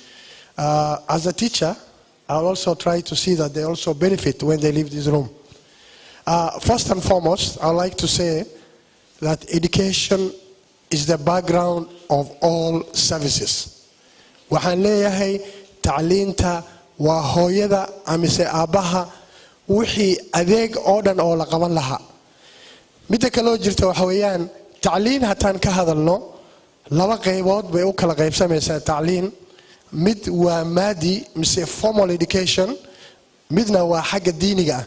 Xagga diinigana waxay u sii kala qaybsataa laba meelood. Dugsiga oo quraanka la barayo iyo maadooyinka madrasada. Marka waxaan isku dayayaa bal inii aan sidii aan xoogaa waxaan ooga taabto. I think the first and most important thing is in 2010, during the enaction of the new constitution, we had a new constitution which has devolved ECDE education to the county government. Horaan sidaad ogsoon tihiin dadweynaha ayaa ma aragtaa maalgelin jiray iskuullada hoose oo la yiraahdo pre-primary mise naasariga aan dhahno. Horaan waalidiinta isu imaan jiray, guryaha ayaa ka dhisi jiray, macallimiintana mushaarkooda ay ka siin jiray. Laakiin dastuurkan cusuban markuu imaaday 2010 waxaa shaqadaasi to loo dhiibay county government inay ayaga fuliyaan, lacagtana loo soo dhiibay. Macallimiinta inay mushaarkana siiyaan, guryahana ay dhisaan, qalabkii caruurta ay wax ku akhrisan lahaayeen oo dhan maartaa inay ayaga bixiyaan. Sidaad ogsoon tihiin ECD waxay ka kooban tahay caruurta 3 jir ilaa 5 jir. Maxaa yeelay 6 sano markay gaaraan waxa laga rabaa caruurta inay galaan primary school. Marka inta hoose waxa la yiraahdaa nursery and early childhood development waxa la yiraahdaa kobcinta caruurta yar yar siday u soo kori lahaayeen oo tacliin ay u heli lahaayeen. Midda ugu weyn waxa weeyaan guri walba oo la dhiso waxa laga dhisaa asaaska. Asaaska guriga waxaan dhahnaa waa foundationka.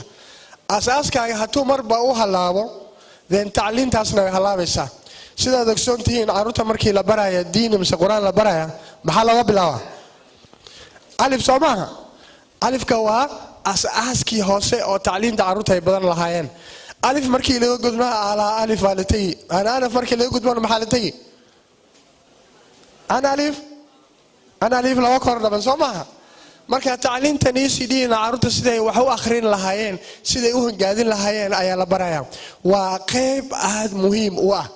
Marka maadaama hadda loo keenay county government waxaan rabnaa inaan ka hadalno arinta meesha jirta hadda iyo sidii dhibaatadaas aan uga bixi lahayn. We want to talk about the gaps which are there and how we are actually going to implement changes in the education sector, particularly in ECD. Maxaana laga rabaa inaan caruurta guryo u dhisno. We are expected to have adequate learning spaces. Guryo ku filan oo caruurta ay ku dhigtaan inay haystaan. Midda kale waxaa loo baahan yahay qalabkay wax ku dhigan lahaayeen. Sidaas ogsoon tihiin free primary education or primary class 1 ilaa ma secondary school aadayo qalabka ay wax ku bartaan dawladda ayaa bixisa. As you are aware, in free primary education, the government is providing textbooks and all learning equipments to the primary schools and the secondary schools. There is no shortage currently. But for ECD, then it's the county government, through the initiative of His Excellency and his team, to ensure that there are enough play and learning materials. Caruurta waxay u baahan yihiin meel ay ku jimicsadaan mise ay ku cayaaraan. Waad ogsoontihiin maalin walba waad aragtaan caruurta inay maarta kubada la boodaan, inay meelahaas ay cayaaraan. Garissa sida ogsoontihiin meelaha ay caruurta ku cayaaraan ama ay ku jimicsadaan way yar yihiin. Marka sidii school walba looga hagaajin lahaa meel ay caruurta ku cayaaraan ama ay ku jimicsadaan si ay nashaad u helaan ayna wax u dhigtaan ayaa loo baahan yahay. Midda kale loo baahan yahay, we require qualified and trained ECD teachers.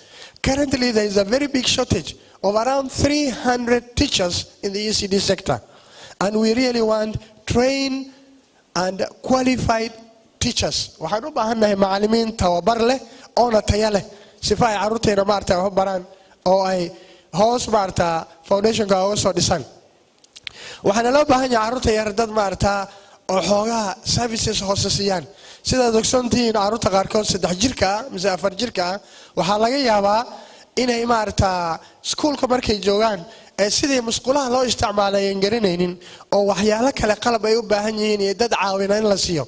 Taas waxaa la yiraahdaa caregivers, dad maarta caawina. Iskuulada shakhsiga ama private ka way leeyihiin dad sidaas oo kale maarta u caawina. Iskuuladeena kale oo dawladana asaasan uga baahannahay. Waxa kale loo baahan yahay, we also require a feeding program for our learners as they come to ECD. Currently, the government provides feeding program for the learners from grade 1 up to class 8 on free basis. The government is actually providing that. But that excludes ECD. Sida ogsoontihiin sida qalabka iyo buugta caruurta loo siiyo xitaa raashinka caruurta ECD looguma talagelin. Waxaana loogu talagalay county government-ka inay raashinkaas ay bixiyaan. Meelaha qaarkood oo maarta Kenya ku yaala mar hore way bilaaween programyaal oo maarta feeding program ama porridge bisaataan ahna uu jihalasiyo ama qada yar la siiyo caruurta markay iskuulka joogaan si ay maarta wax u bartaan. Waxaan u baahanahay county government-ka hadda qorshahan ay sameynayaan waxaan ku tala jirnaa in caruurta sayto la siiyo waxay cunaan. Midda kale qalabka kale loo baahan yahay waxa weeyaan caruurta markay iskuulka imaadaan musqulay u baahan yihiin. Musqulihiina hatay yar yihiin mise ciriiri ay ku yihiin gabdhaha iyo wiilashaba waxaa loo baahan yahay in loo dhiso sidii klaasyada loogu dhisayo oo kale in musqulahana loo dhiso. Waan soo gaabinayaa waqtiga uu yar yahay. Marka county government-ka His Excellency Major DEKO wuxuu ku talagalay arrimahan oo dhanba school walba oo ECD ku yaalo 5 sano sidii uu uga gaari karo sanad walba in wax laga qabto.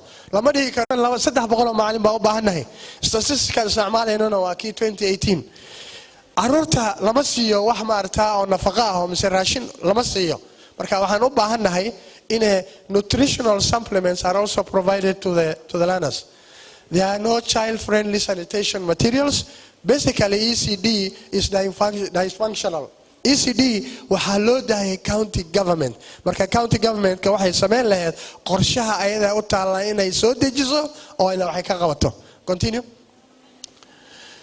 Caruurta sida ogsoontihiin haddii ay tacliin tayo leh ayaan helin meel bay maarta ka dhacayaan. Ayakana waxaa loo baahan yahay mustaqbalkooda inaan dhisno oo ECD inay ka baxaan ay ku transit gareeyaan primary markay ka baxaan ay secondary galaan.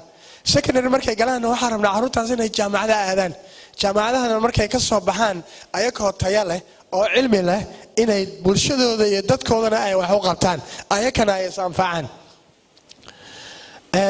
sidaad ogsoontihiin tacliinta hatay wanaagsaneen waxay aathar u keenaysaa carruurta naftooda bulshada iyo wadanka oo dhanba waxaana loo baahan yahay markaa carruurta inaan wax ooga qabano sidaad ogsoontihiin constitutionkan cusuban wuxuu bilaabay 2013-2014 waxaana filaynaa carruurtii odistan hasiiba Garissa sidaad ogsoontihiin gadaal bayn jirnaan I think you understand the performance of examinations of our county and you really can compare that with all other parts of the country. We are really at the last end. So how can we do this? Arruta markay ka baxaan form 4 ama E buu helay ama D- buu helay ama D buu helay kuma laazimayso inuu jaamacad aado mise middle level colleges inuu aado marka waxaan u baahanahay tahay carruurta inaan hadda aan si fiican u soo qaadno sifa hadhow mustaqbalkoodana uu wanaagsanaado qayb labaad kale oo jirta Daawud qayb labaad oo kale jirta aan idin sheegi rabo waa sancada gacanta oo la yiraahdo TVET sidaad ogsoontihiin waxaa ku yaala NEB college oo collegeada ugu weyn NEB technical training college oo hadda laga dhigay qayb oo maarta oo carruurta wadanka oo dhanba ka wada qaadan karta waxaana loogu talagalay North Eastern Province hataad eegtaan ardayda ka qalin jebisa NEB technical training college-ka waxaad ogaanaysaan dad oo meelo kale ka imaaday inay fursadaha qaataan waxaan u baahanahay inay carruurteena iyo dhallinyaradeenna gabdhaha iyo wiilashaba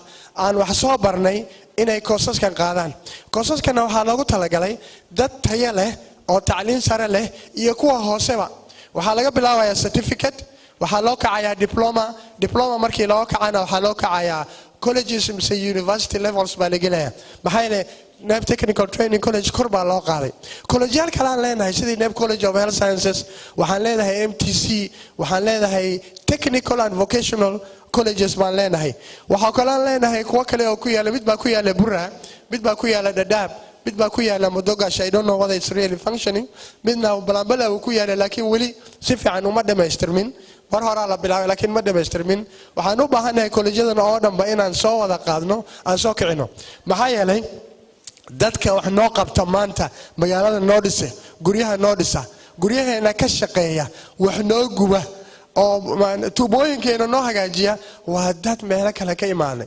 carruurteedana waa iska fadhiyaan waxba ma hayaan guryaha iska joogaan shaqooyinkiina haddii la baro wada qaban karaan marka waxaan u baahanahay idinkana inaad wacyigelisaan carruurtana u sheegtaan koosaskana inay qaataan county government-kana waxay siinaysaa scholarships waxay ka bixinaysaa waxbarashadooda waa la raadinayaa carruur oo maaragtaa deegaanka ah oo regionkeena ka imaaday mise countigeena ka imaaday sifo loo maalgeliyo ay koosaskaas soo qaadaan hadhowna ayakana ay anfacaan bulshadana ay anfacaan wadankana ay anfacaan marka waan soo dhammaynaya waan ku soo khatimayaa Major DEKO muxuu ballan qaadayaa oo hindisihiisa maxay ka mid tahay what are the promises of Major DEKO those ones who can read it, you can see that very quickly I'll go through them very quickly establish model ECD centers meel walba wuxuu ka hagaajin karaa iskuula oo ECD ah oo model ah oo tusaale ah oo kuwa kale ay ku daydaan oo qalab walba waa alaab kasta la wada geeyo ECD in laga dhigay inay carruurta meel ay jeclaadaan waxay ku ciyaaraan iyo waxa maartaa ay wax ku akhristaan bay helaan midda kale wuxuu ballan qaadayaa in la haya gareeyo macallimiin ku filan wataan idin sheegay taqriiban 270 ilaa 300 macallin baa naga dhiman in macallimiintii la qoro sanad walba in muayyan ah oo macallimiin oo la qoro sifa iskuuladeena oo dhan macallimiin oo haystaan midda kale manifesto NATO waxay horta sheegaysaa every ECD center kastaba in loo qoro macallin qur'aan oo macallin dugsi ah carruurta iskuulka markay yimaadaan sidii maadooyinka kale u dhiganayaan macallinkana qalinka uu qabto oo quraanka uu baro taana waxay keenaysaa in macallimiinteena oo dugsiga ah ayakana la shaqaalaysiiyo oo shaqo la siiyo maxay la macallimiinta ECD kaliya in la qaramo yaani ayaka kaliyana in la qorowayaan is also saying that we are going to have in each and every ECD center we are going to have a Quran teacher who is going to actually teach them how to memorize the Quran scholarship baa la siin doonaa 400 teacher trainees every year. Sidaad ogsoon tihiin magaalada NATO countiga NATO Garissa ah waxaan leenahay dhibaato aad u weyn xagga macallimiinta ah. sidii dhacdooyinka ay u dhaceen Garissa University 2014-2015 oo macallimiinta oo dhan ba ay nooga wada yaaceen iskoolaadkeena dawladda ah ama hal macallin ama laba macallimiin baa jooga kumana filna ardayda oo dhan primary-ga grade 1 ilaa class 8 kuma wada filna. Secondary oo ogsoontiin macallimiin badan baa tagay caruur BOM ah oo anaka aan dhalaya dhiganaya iskooladaasito. Major DEKO wuxuu ku talagalay sanad walbaba 100 macallimiin in la tababaro oo laga bixiyo scholarship sifa ay iskooladaasito wax u qabaan. Soo guul weyn ma gaari doono. Mid kale bursary baa jirta oo la bixin doono ilaa taqriiban 200 milyan to support students from poor backgrounds. Dadka maarta saboolka ah oo lacagaha maarta iska bixin karin ayda iskoolada secondary mise colleges mise waxyaalaha NATO farsamada gacanta ah wuxuu u ballan qaaday scholarships of around 200 million people. 2 functional and 1 equipped vets. Sub county walbaba functional meesha qalabka gacmaha maarta caruurta ay ku bartaan sidii electrical, plumbing, qaybta maarta korontada, qaybta biyaha, mechanical, ICT, dhakhtarnimo wax walbaba oo dhan si ay caruurta ugu soo bartaan. waxaan rabnaa mid oo well equipped oo wax walba leh alaab qalabaysan in laga sameeyo each sub county. Sub county-ga waxa weeyaan sidii Bura oo kale, Badoogaashe, Balambala, Masalani, all the sub counties ka ina mid qalabaysan laga sameeyo sifa caruurta deegaankaasayto oo youth-ka inay meel fog u kicin oo meelaha deegaanka agtooda ama arta inay shaqooyinka ka qabtaan. caruurtana sifa loo tababaro inay saacnooyinka gacmaha sito qabtaan. markay sameeyaan maxaa la sameeyay waxa la yiraahdo internship. waa la shaqaalaysiini ayagoon mushaar la siinayn sifa ay tababar u qaataan ayna bartaan sidii shaqooyinkaasayto loo qaban lahaa. taasna waxay siinaysaa fursad ay experience ay ku helaan. mid kale waxa la sameyn doonaa internship. waa la qori doonaa dadka ka soo shaqeeyeen oo soo qabteen maarta sanooyinkaasayto waa la shaqaalaysiin doonaa ayaga fursad ugu koowaad la siin doonaa. School health and nutrition. Manifesto Major DEKO wuxuu ballan qaadayaa markuu soo galo caruurta in la siin doono wax maarta raashin ah oo caruurta ECD-ga qaybta primary iyo secondary maaha qaybta ECD-ga feeding program baa la bilaabi doonaa. mid kale wax walbaba oo la sameeyo waxay u baahan tahay dabagal. dadka dabageli doonana waxaa joogan directors oo ECD ah oo county government-ka ay qortay dhowr baa jooga. Sub county walbaba mid baa jooga laakiin wuxuu ku talagalay isaga naftiisa and quality assurance iyo education officers ka sub county walbaba joogan in la isku daro inay shaqaalaha ay u kacaan iskuulada sifa ay maarta u dabagalaan oo ay takhsiis u sameeyaan inspection sifo tayada maarta tacliinta kor u soo qaado. arrimaha ugu weyn aan bala qaadnay inta oo dhan ma soo wikooyi karin laakiin kuwa fara badan oo kalena waa la sii faahfaahin doonaa. intaasaan ku talagalnay sifo tayada iyo tacliinta kor loo qaado. maxaa yeelay bulsho wax baratay oo wax garanaysa iyo bulsho aan wax garanaynin isku mid maaha. tusaale waxaan idin soo qaadi hadda ka hor mar aan xaj u kacnay ninka aan weligiis mise carabina aan baranin mise ingiriisna aan baranin mise Swahili aan aqaanin hatta musqulaha sidoo galo ma garanayo. diyaaradda markuu galo kursigiisa ma garanayo waa inaa gacanta la qabtaa. marka tafadhalini waxaan idinka codsanayaa in aan ku boorino caruurteena sifa ay wax u bartaan tayadooda kor aan u qaadno. anaka nafteenana in aan isxil qaadno caruurteena gabdhaheena iyo wiilasheena aan ku wacyi gelino siday macallimiin u noqon lahaayeen. Thank you very much. Thank you very much, Mwalimu Ibrahim Umar. Just a short announcement. We are very sorry that this event has taken a bit of a longer time, but we are concluding with this last presentation.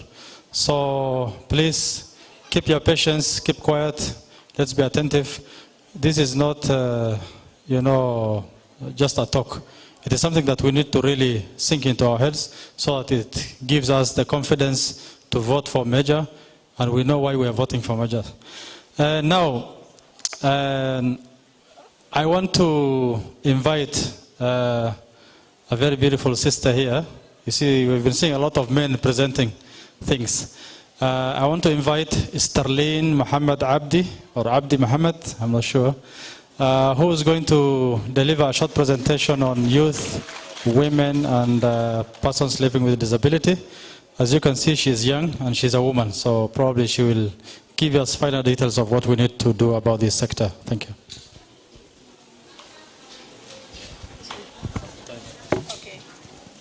Thank you so much, Awel. I'm sure you're wondering why I am presenting last. Is it because I'm a woman?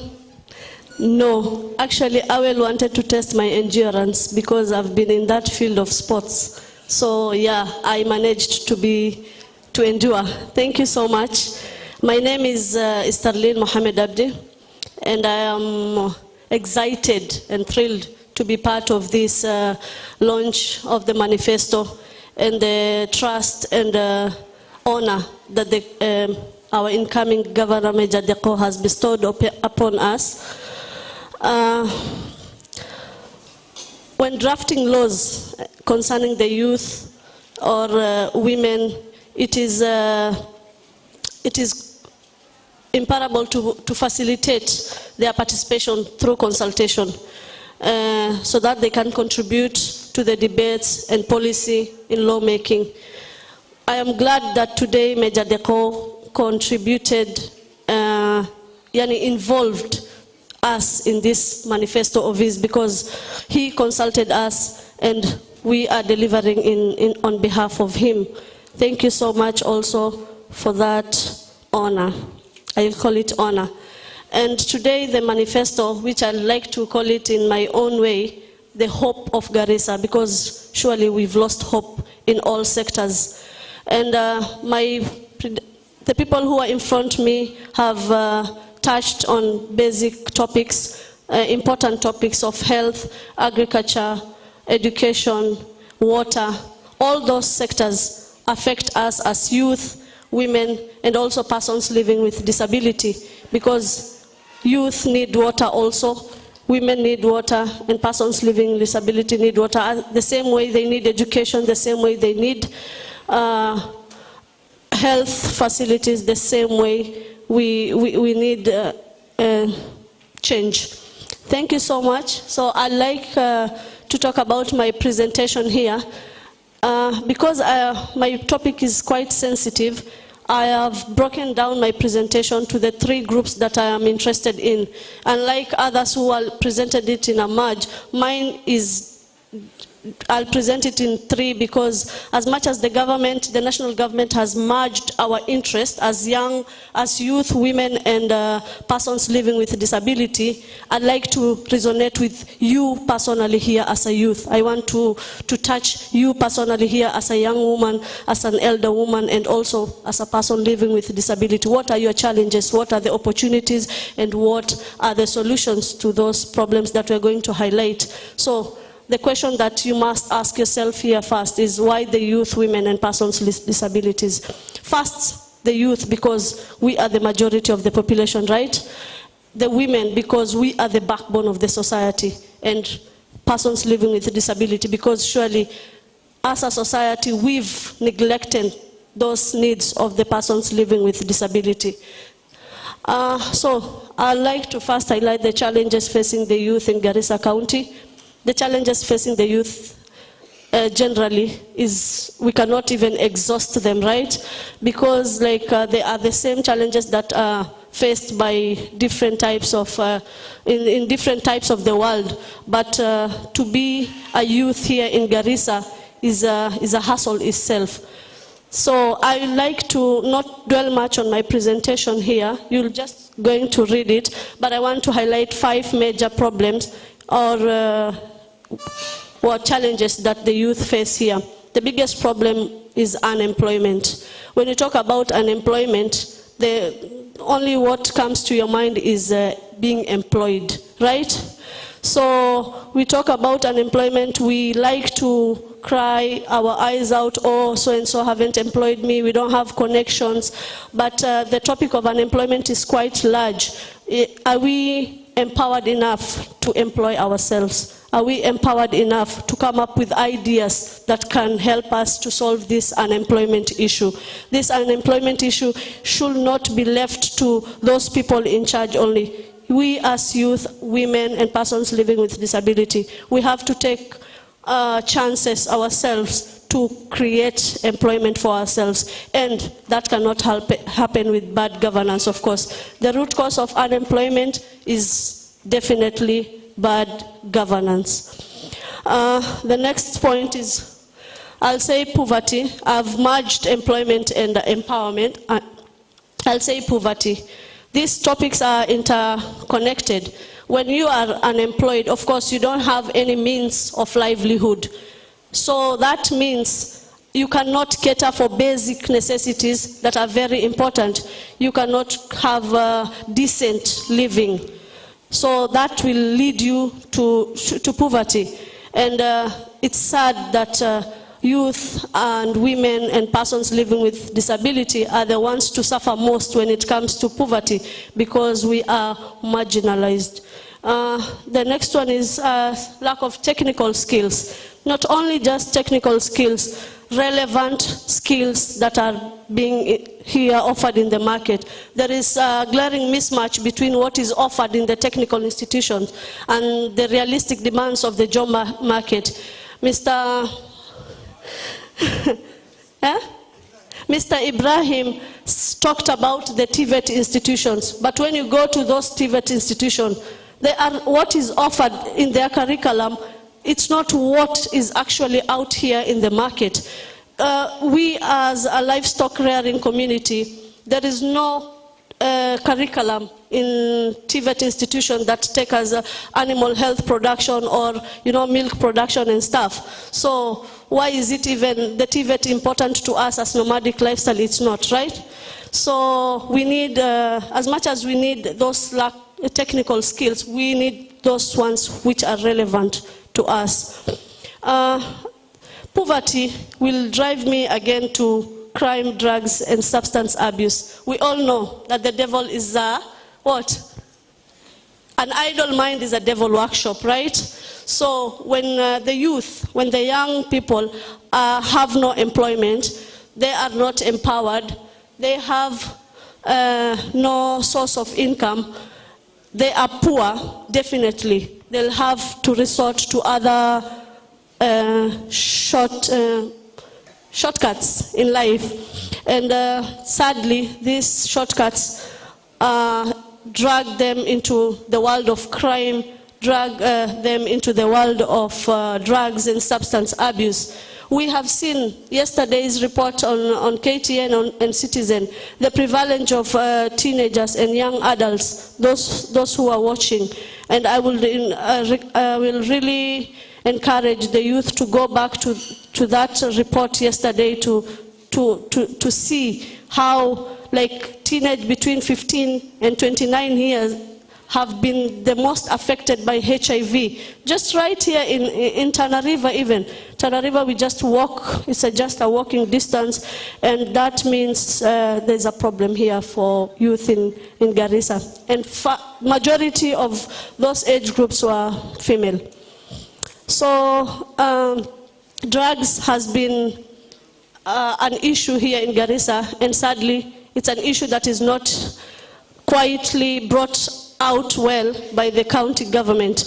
Everything is being left out to those non-governmental NGOs and CSOs to come and help. But those non-governmentals, they provide temporary solutions because they are based on short contracts. So they don't provide solutions to the youth that will last forever.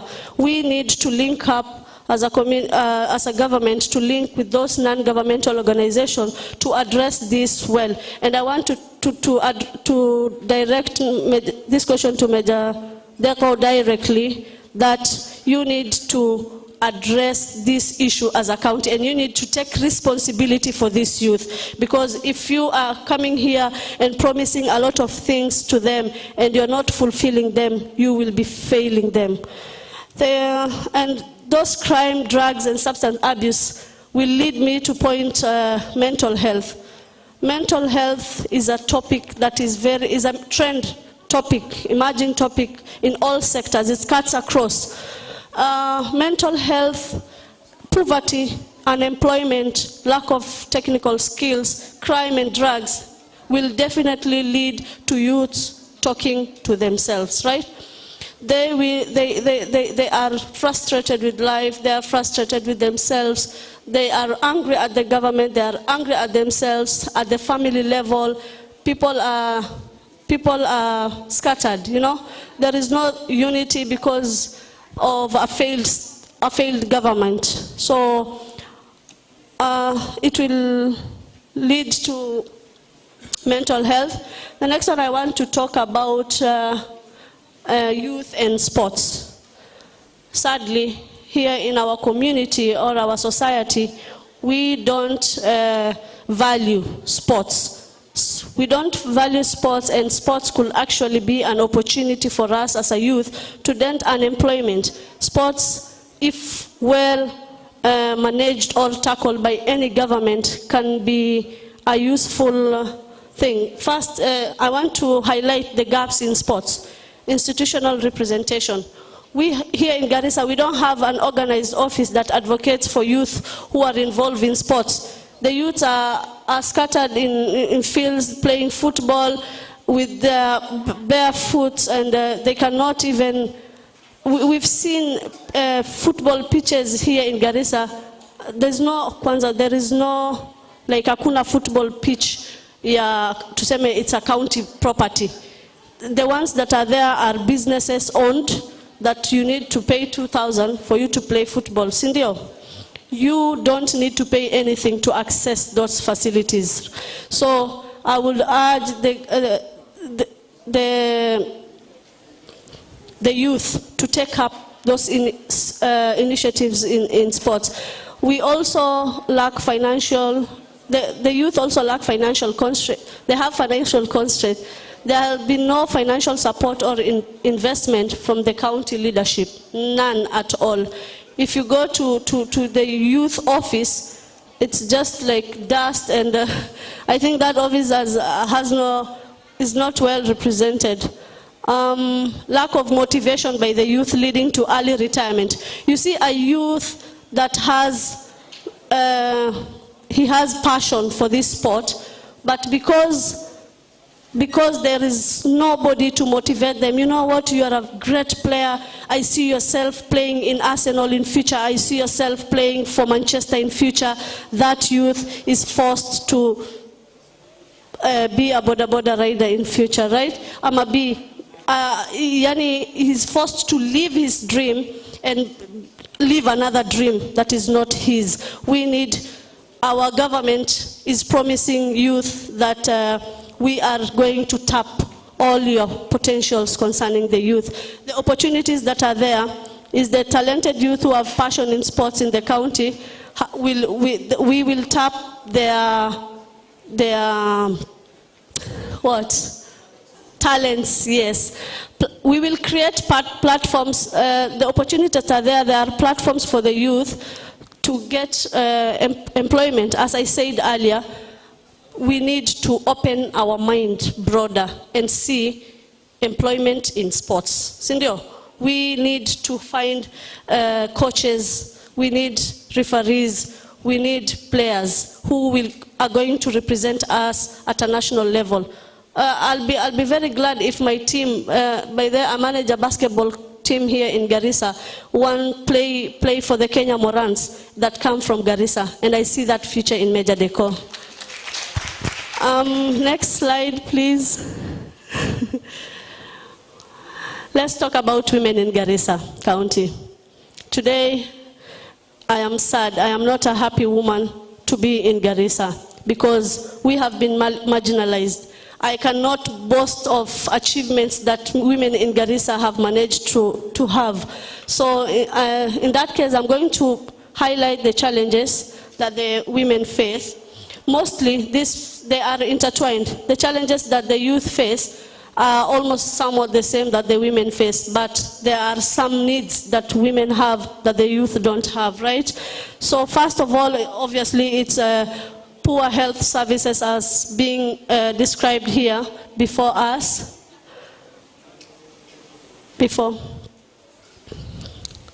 Yeah, poor health services. We have been told here, we have seen presenters here telling us how our health institutions have crumbled. Gender-based violence remains to be a huge thing in a challenge still in women, because cases of rape, cases of defilement, cases of women being battered, cases of early forced marriages, physical abuse by girls. Our girls are not safe. Our women are not safe. And this gender-based violence occur in situations that were referred to us by Mwalimu before. He said that women are forced to trek to go and find water, because as a society, we have put the sole responsibility of finding water to women and girls. A man just comes home, he needs water for waste. So he needs water to go to the wash. He doesn't care where the water comes. It is our women who trek kilometers to go and fetch this water. And in the process, they get abused. Imagine that scenario. Being abused to go and get a necessity. Is that really fair at this century?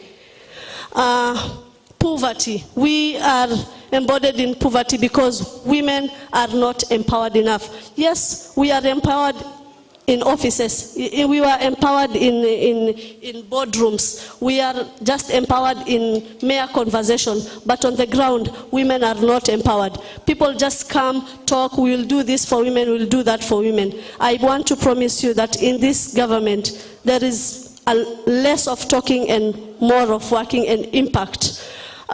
Women leadership. This is a very sensitive topic, because as a woman in Garissa, you cannot just stand and today say, you know what, I want to stand for it. Why don't we have a governor who is a woman standing? Because, you know, they are shunned by our society. You cannot lead because you are just a mere woman. You have no right to do this, you have no right to do that. And as women who wants to vie for women rep, can actually go and seek validation from men. Imagine, after the seat that it's rightfully ours, it is the elders who endorse us. What a shame. We lack women-friendly market facilities. First, I want to condole with all those women who suffered the most during the burning of Souk Mugdi, because people decided that, you know, this is just something to joke about, but it is their entire life. It is their savings. It is what is rearing their children. It is what is educating their children. And you just decide somebody just decide to sweep it away, or it's an accident. We are not sure. So I'm talking. Just finish the key points. Okay. So,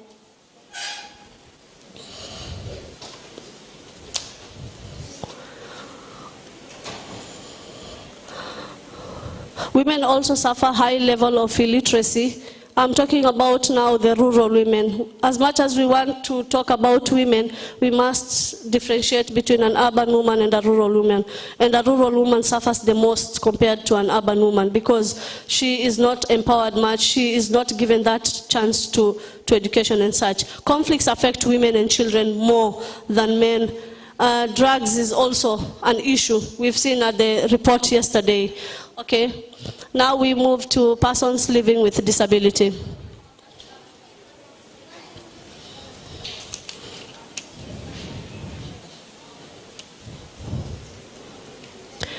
What are the challenges facing persons living with disability?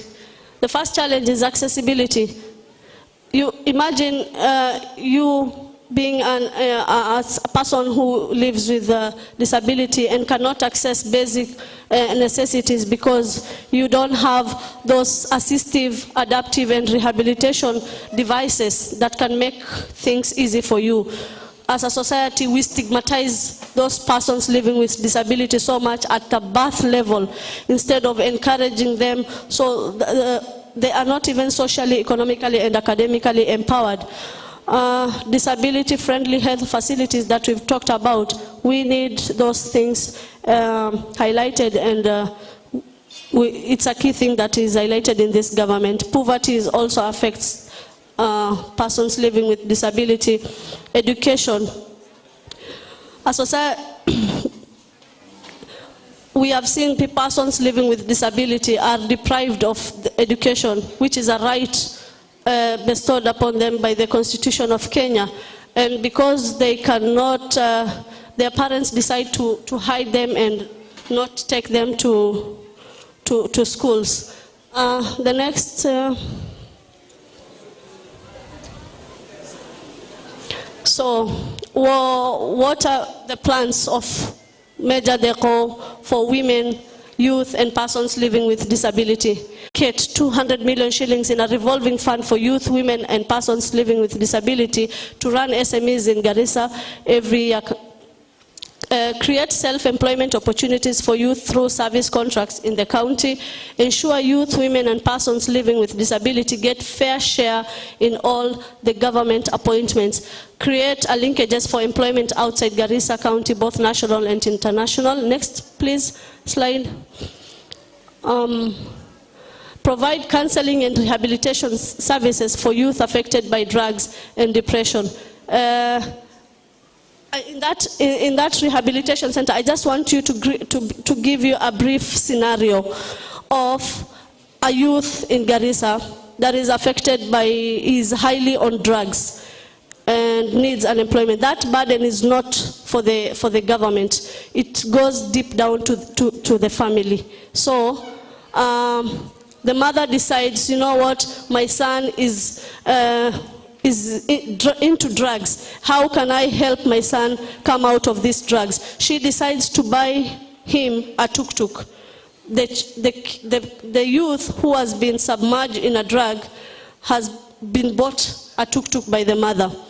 Don't you think that the mother has facilitated the youth to have more income to buy those drugs? If we had a rehabilitation center here in Garissa, perhaps the mother will first take her kid to the rehab, get clean, get taught about how to save money fast, get taught about simple life decisions, and then ready to go to the market and work, right? So we are promising you a change. Establish innovation ideas labs for the youth to create and incubate development. I'm going to end because most of the plans are written in the manifestos that you have. Last slide, please. Last slide. No, it's not the last.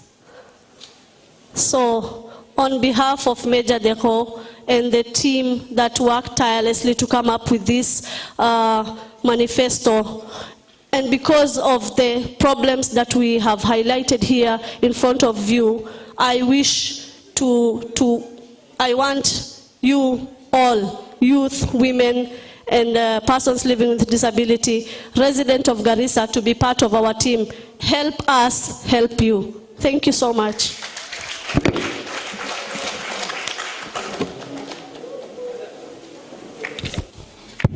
Asante sana Sterling. Naona huyu mrembo angepata nafasi mzuri angetucharaza maneno hapa vizuri sana. Thank you very much. We only have two things to do before we close this event, and I'm just making an announcement that I'll give the mic to our Deputy Governor candidate, Mr. Abdi Amin Yere, to kind of give a vote of thanks to all the people who have made an effort to come here, and then there will be a closing remark from Major DEKO, and then I'll kindly request the think tanks who spent countless months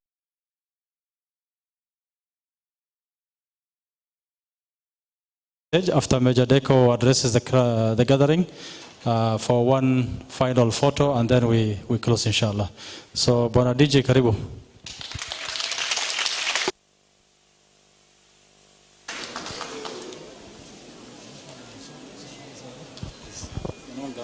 Okay. Assalamu alaikum. Amjamboni. Okay. My name is Abdi Mohammed Yere. I am the Deputy Governor for Major DEKO.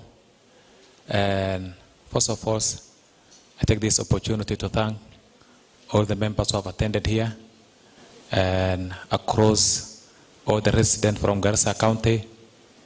And I also take this opportunity to thank our experts for their tireless and the resource that is spent on pretending and initiating the event and the preparation of our manifestos.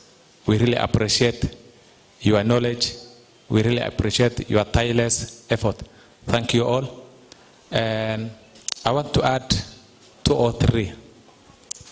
First of all, I request all of us to preach peace as we go closer the electioneering period. Garissa is our home. We are all one. We are neighbors. We are brothers. And Garissa is our home. So there should not be the issue of fight, incitement, propaganda. That should not waste our time. And we have no time for those issues. Next, I think the issue of clan leadership is over. We are here today as a house, as a people from one house, from one home, and from one county. As they say, they don't normally say a house that prays together stays together. So today we are living as a people from one house, people from one community, regardless of our religion, our color, our ethnicity, and all that. And we are really and ready for change. Is it not so? Yes, we are really and ready for change. So please, let's vote for change. Let's vote for our future. And as a deputy governor for Major DEKO, second in command, I'm saying all the manifestos are possible. All the manifestos are possible. So the issue of clan should end. And I think today we have ended the issue of clan. The issue of tribal politics is no longer. Sindio, there are some leaders who hide under clan, and they will get into the position, they steal from all of us. Sindio, they steal. They don't say this is a resource allocated for teachers, this is a resource allocated for doctors, this is a resource allocated for agriculture, allocated for water. They will steal from everything. They steal from all Garissa. So please, let's be united, let's be focused, and let's vote for change. With that, I appreciate you all. I'll appreciate you all. Thank you. Thank you, Mr. Awale. Mr. Awale. Mr. Awel. Yes. Okay, nimaliza. Asante sana. Bwana tunakaribisha bwana governor. Kidogo. Major, I seek your pardon. I want one pastor to just say hi to the people, because they were attending and they have been patiently listening to our speeches. So if he can, Pastor.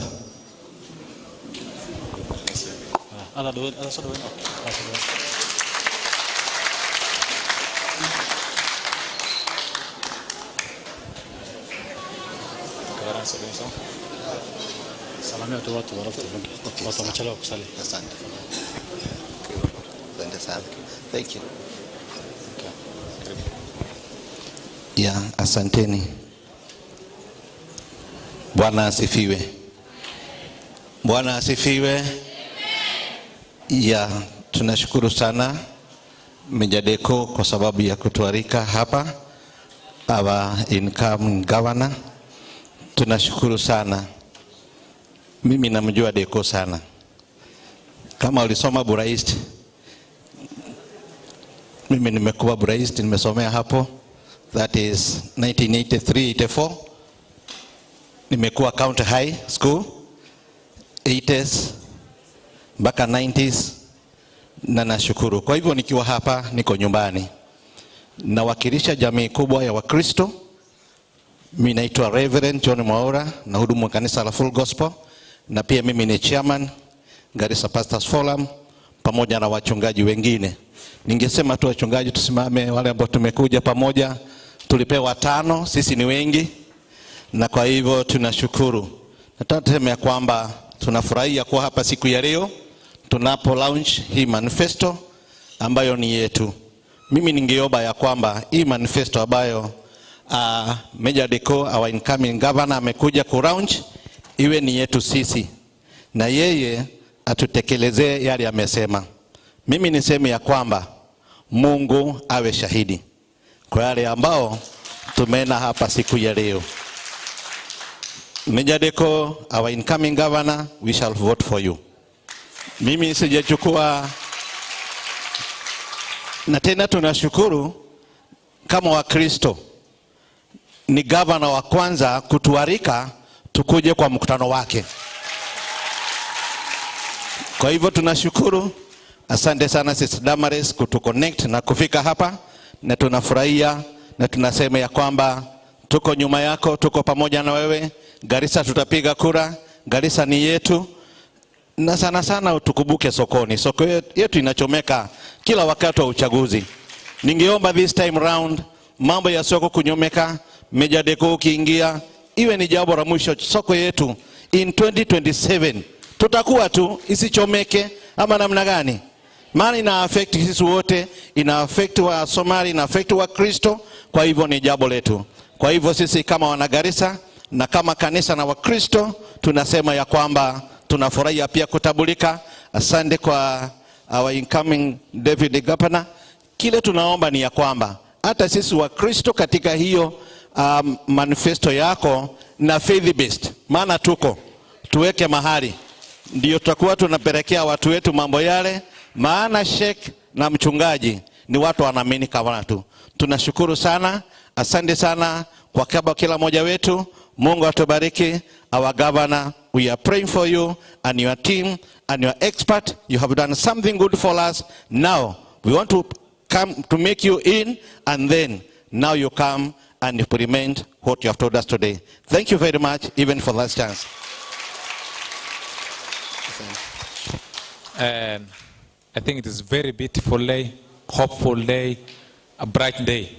Now I'll take the opportunity to welcome the incoming governor of Garissa County, Major DEKO.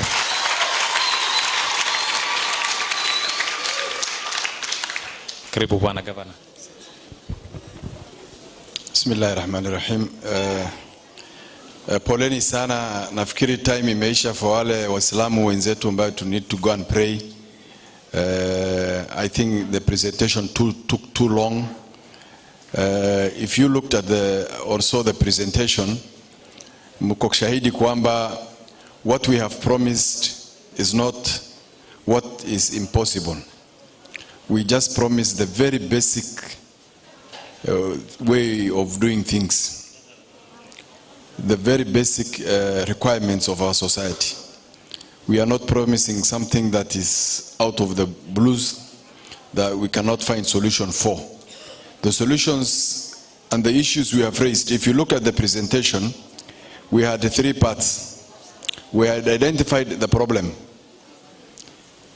The problem was told to us by the people of Garissa. Then we saw the gaps on where we improve.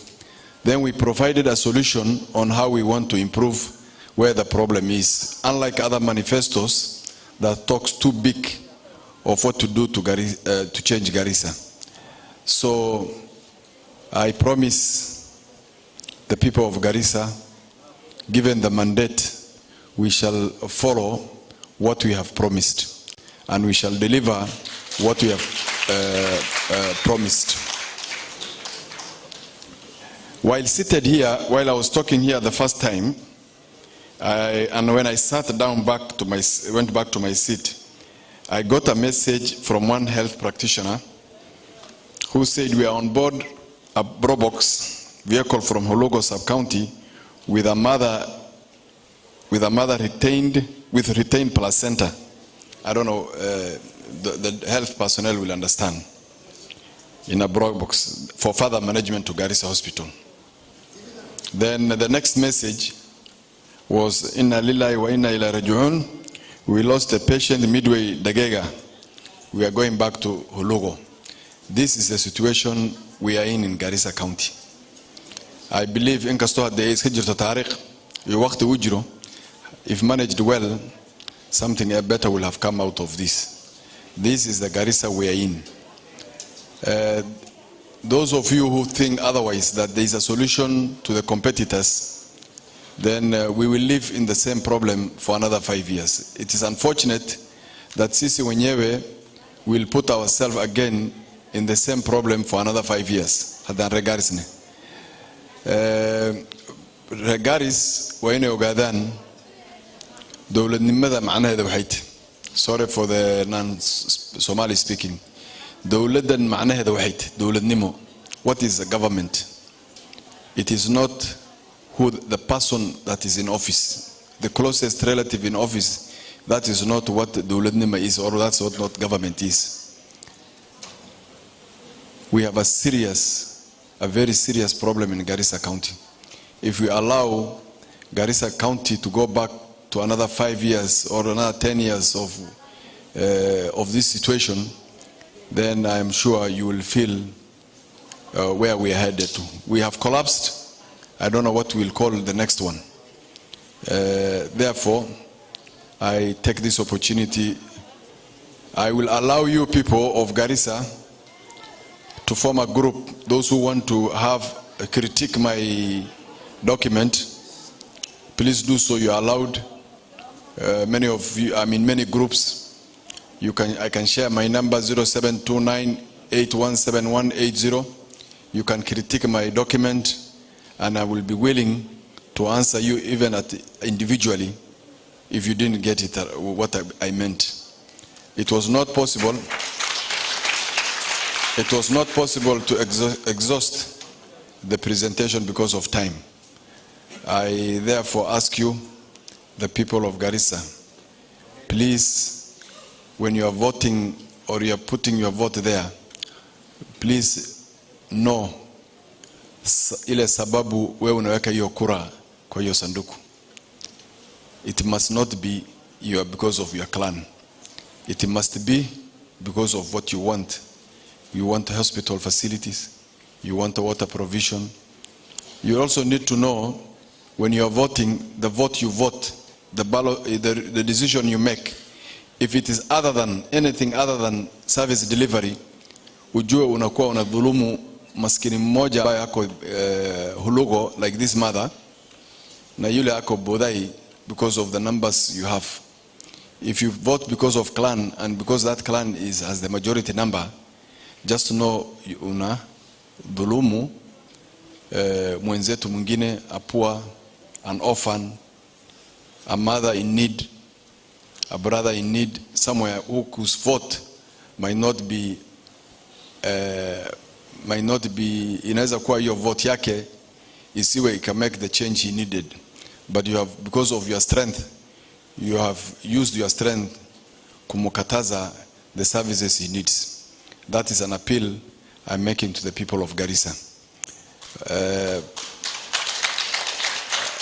Pastor Mwaura, we schooled in Bura together. Mwaura? Yeah. Pastor tumesoma naye Bura Primary School boarding.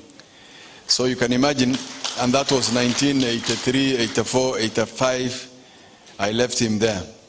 He's still in Garissa. So he's more of Garissa than any of you. So Mwaura and his team, munaona vile Garissa inaendelea mbaya. Mukifuata sisi the majorities from Garissa to make the wrong decision, we are appealing to you to rescue Garissa from itself, to rescue Garissa from the people of Garissa. Ninka waxaan ku yiri regaris way isku tashatay inay wadankeeda burburisay bal ininka maskax quman qabtiine bal Garis caawiya inay Garis aad ka reebtaan reer Garis ka badbaadiya reer Garis codkan u dhiibta taas waay. So I expect then the others, those who are are not Somali speaking, to consider Garissa and make a decision based on what is happening on the ground, not what the majority are saying. Whatever the majority are saying, it does not matter. But you as an individual, make your voice heard and protect Garissa from itself. Assalamu alaikum wa rahmatullahi wa barakatuh.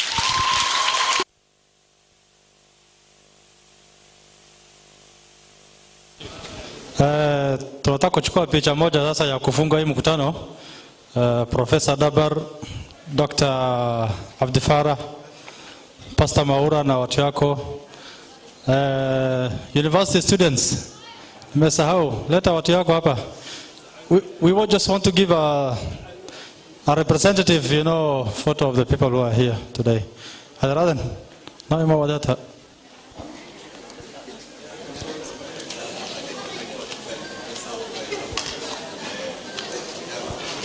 Prof, karibu ya.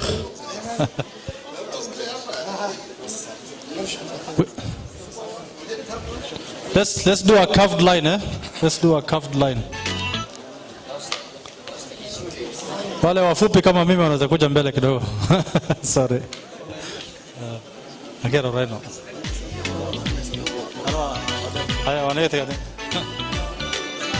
You can. Kuja. Kuja.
Haya, asanteni sana wote kwa kufika hapa.